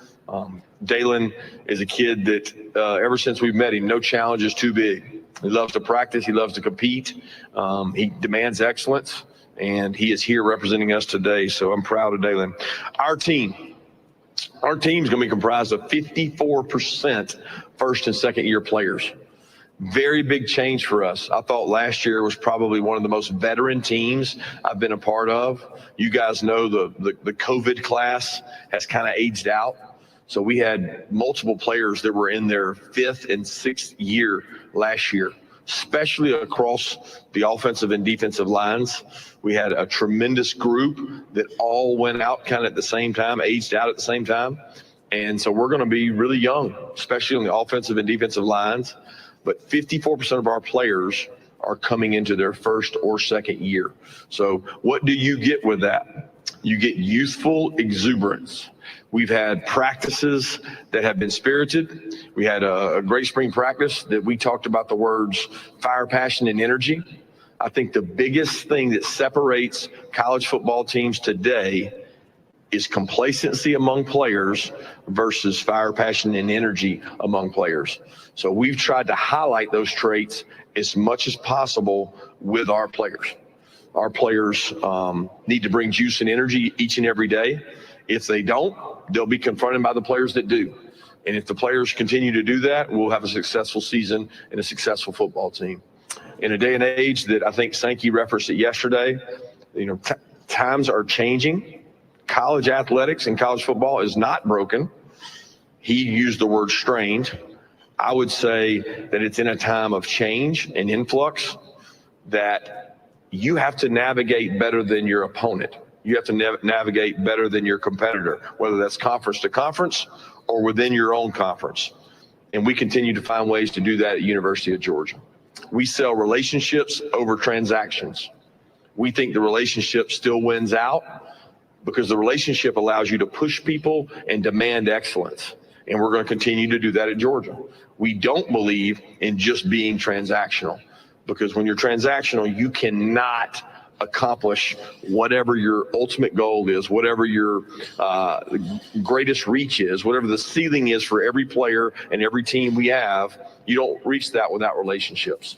So we're going to try to win 24-hour increments each and every day to make sure we still attain that. A great example of what I think about in college athletics, I wanted to share. Leland in our sports information department has a young lady that just won a national championship with our track team. Kayla is with us today. Kayla Jackson from Detroit, Michigan, came all the way to Athens, Georgia to run track. She won a national championship with our women's track program, and she is kind of interning, kind of mirroring us in SID today. And that wouldn't be possible without college athletics. I don't think enough of those stories are told. And that is important to me. I'm a traditionalist.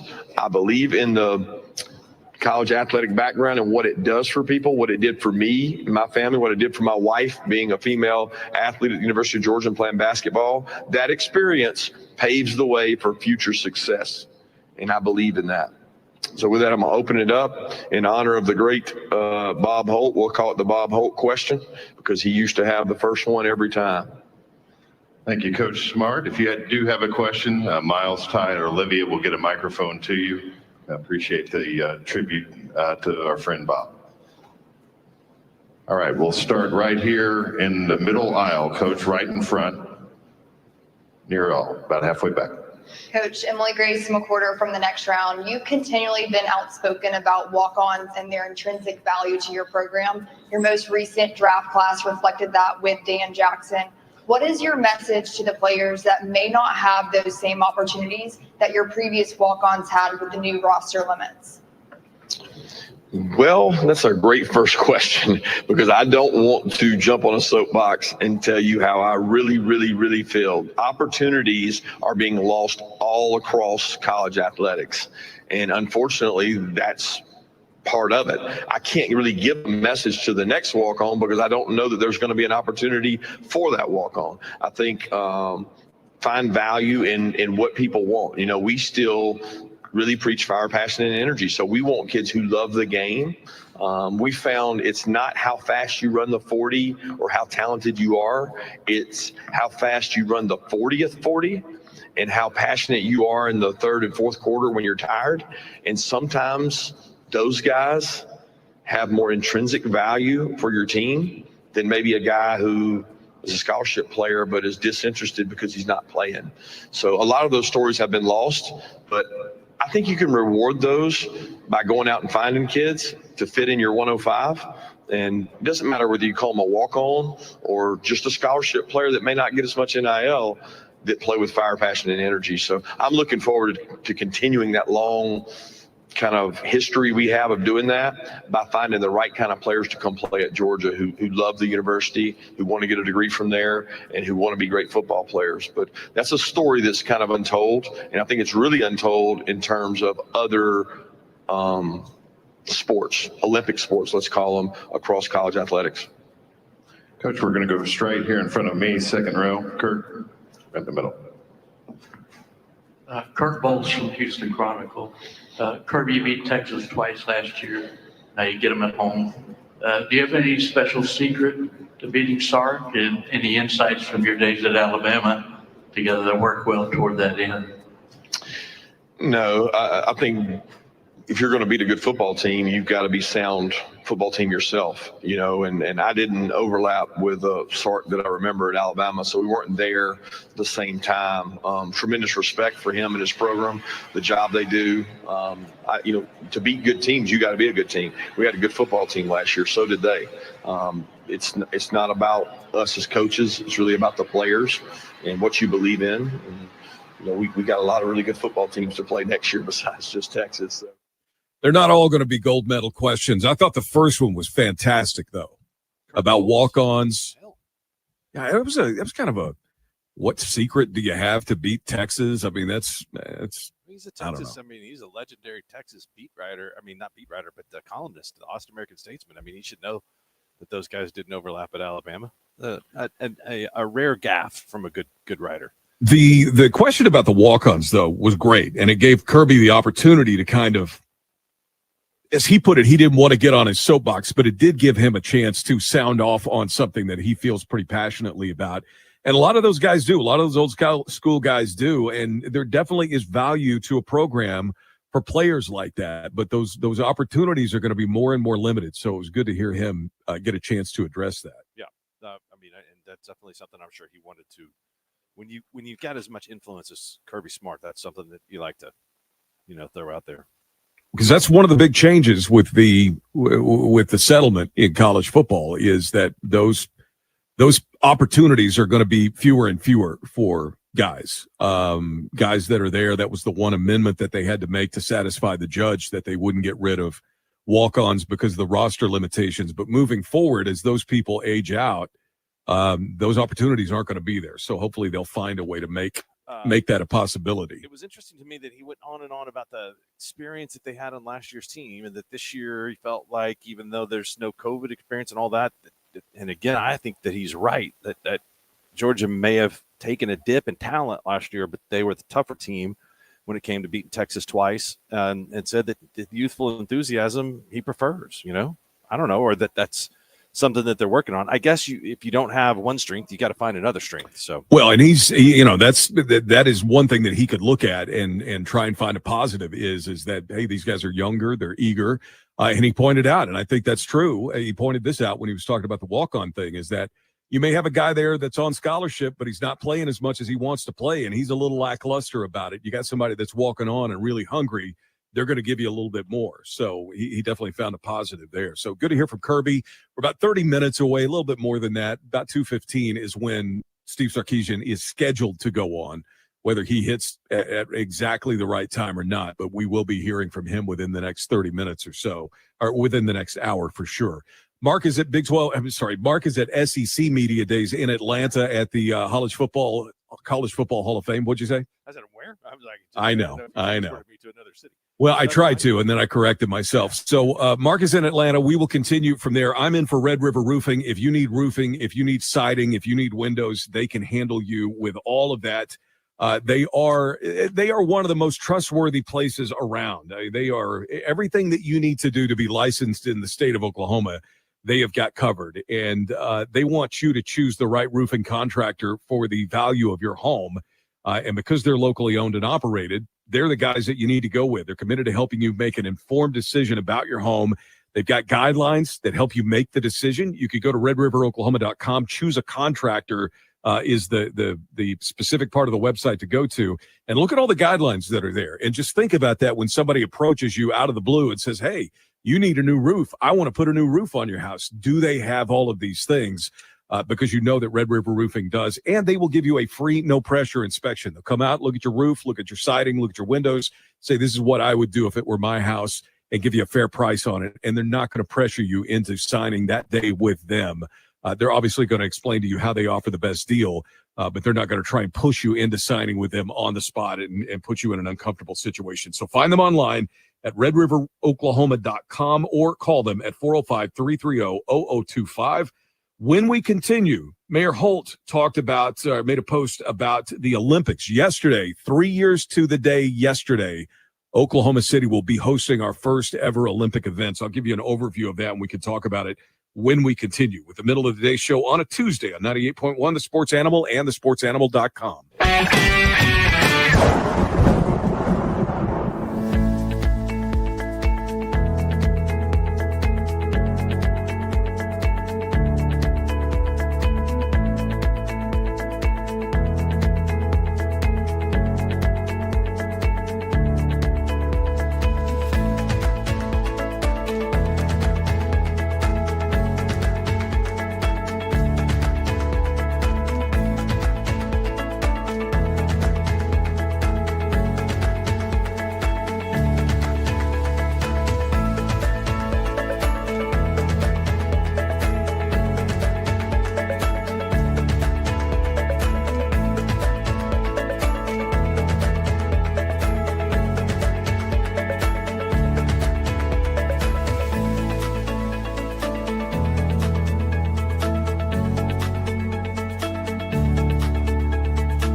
WLS podcast at thesportsanimal.com, the Sports Animal app, and subscribe wherever you get your podcasts.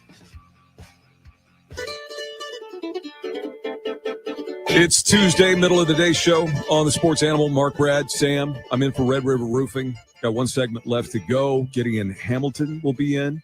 If we have a second, I'm going to get Gideon to jump on, and I got something for him today before he comes on. I did want to mention this. Mayor Holt made a post today. I saw that yesterday. It was 3 years to the day away from our first ever Olympic events in OKC.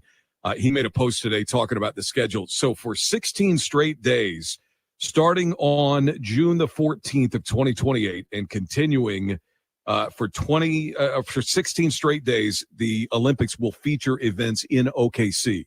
Day 0, which is the day of the opening ceremony, we will have canoe slalom starting that day, and that will continue for the first half of the 16 days that we have events, and then the second half will be softball.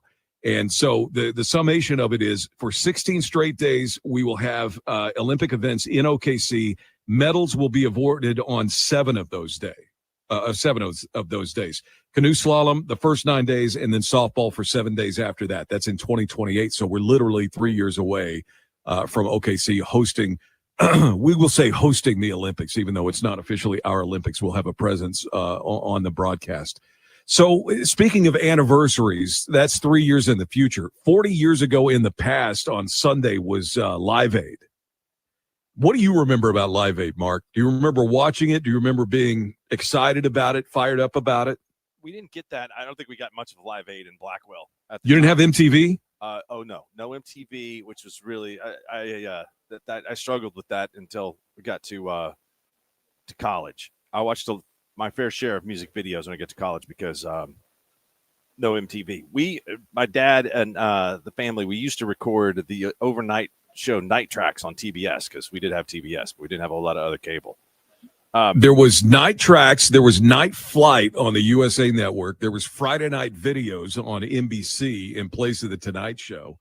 Gideon, this is all like this means nothing to you, right? Are you even old enough to remember Live Aid? No, not at the time that it took place. When you think about Live Aid, what do you think of it? Like what the first image that comes to mind is Freddie Mercury. Okay. Do you have any interest in that? CNN has done they've done a really good series. I've only seen 2 of them. The other 2 have not aired yet. But they did a 4-part docuseries on Live Aid. And the first 2 of them aired this past weekend. The first one is just sort of setting up what was going on in Ethiopia. The second one, they get to the Band-Aid recording of Do They Know It's Christmas? Right. And Bob Geldof basically takes you through the whole process. Really interesting. There was some stuff that I had no idea about. And then I read today, and I don't remember this. I don't know how I don't remember this, that Paul McCartney had not played live since John Lennon was assassinated. Oh, I didn't know that. And Bob Geldof got him to play Live Aid. And I did not remember that Live Aid was the first live performance he had done since Lennon's death. It's, I mean, that's truly one of the biggest festivals in terms of scope. I mean, because that was kind of a worldwide thing. Yeah. Well, and Phil Collins flew from London to Philly and played in both cities where it was going on. I mean, it was a huge deal, and it was right at the perfect time in my life. I think I was 16 years old, maybe 17. So I was really tuned in to Live Aid. So seeing some of that footage, and like I said, they've not gotten to the Live Aid part. That'll be this weekend. But seeing them and seeing how young all of those guys, Sting, and Bono and everybody that participated in the Band-Aid recording. And then they had Phil Collins telling his part of it, who kind of didn't fit in with that group of musicians, but he came in and played drums on it. It is extremely sad to see old man Phil Collins telling his story. Doesn't look good. He's just a million years old, and he's had a bunch of health problems. He did a show in Dallas a few years ago, and Genesis is one of my favorite bands of all time. He sat the whole time, right? Yeah. Didn't he sit on that last tour? I'm looking at what the reviews of the show are, and I'm thinking, this is probably going to be my last chance to see Phil Collins perform live. And just from what I read about it and kind of the nature of the show, I thought that's not the memory that I want to have. Well, he didn't play drums, and he sang, but I think he was seated the whole time. He's walking with canes. I mean, he's really had some serious health problems. But you go back to '85, And that was at the height of solo Phil Collins. Like, that was No Jacket Required or whatever the name of that album was with Sussudio on it. Yeah. Was new at that time. And, I mean, he was on top of the world. Yeah. And No, he's young I remember and when vibrant. when they did Wembley and everybody is And then you singing see, tonight. but he took a brunt of the responsibility for how bad the Led Zeppelin reunion was at Live Aid. Was a lot of that. Really? He shouldered a lot of that, even though I don't think that it was as much his fault. He could have been better prepared for it. But I just think Robert Plant didn't want to do it, really, is what it came down to. Yeah. But there were several things. The Paul McCartney thing I didn't know. This I do remember, that it was such a big deal. Black Sabbath reunited for the first time after they had fired Ozzy at Live Aid. So it was a huge deal, and it was worldwide, and they had this global audience. And I know you're way into music, so I thought you'd have some thoughts on Live Aid. I didn't know this was going on, so I'll have to catch that. So four parts. They've aired the first two, but I'm sure they will re-air those when they do the new episodes. I think one episode is this weekend, and then the following weekend will be the last one. What was there anything that was obviously not on the same scale, but mirrored this a little bit in K County, Mark, or the surrounding area? Did K County do Hands Across America? That was around the same time. There were hands across something, but it wasn't America. No, not much going on in K County. Not much at all. That's a bummer that you didn't get to see Live Aid, man. I was working that day at the radio station. I brought my own TV from home so that I could watch the coverage of Live Aid because I was so into it at the time. Okay, we're going to hear from.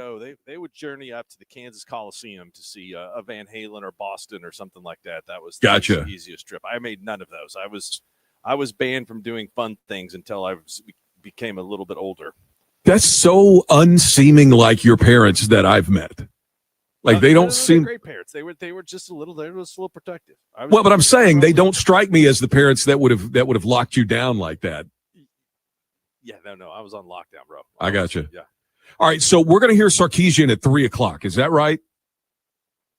Yes. Steve Sarkisian, I think he's going to take to the podium a little bit earlier, and we'll be able to play that back for everybody at 3 today. And in the meantime, we're going to hear, not from Kirby Smart, I know you guys just played him a few minutes ago, but some of the other coaches and players, prominent players. Jackson Arnold, obviously, spoke earlier today, so we're going to hear from some of those guys in the meantime. All right, so Gideon will be in just a couple of minutes. My thanks to Red River Roofing for sponsoring the show today. They are here to help you with this record rainfall that we've had.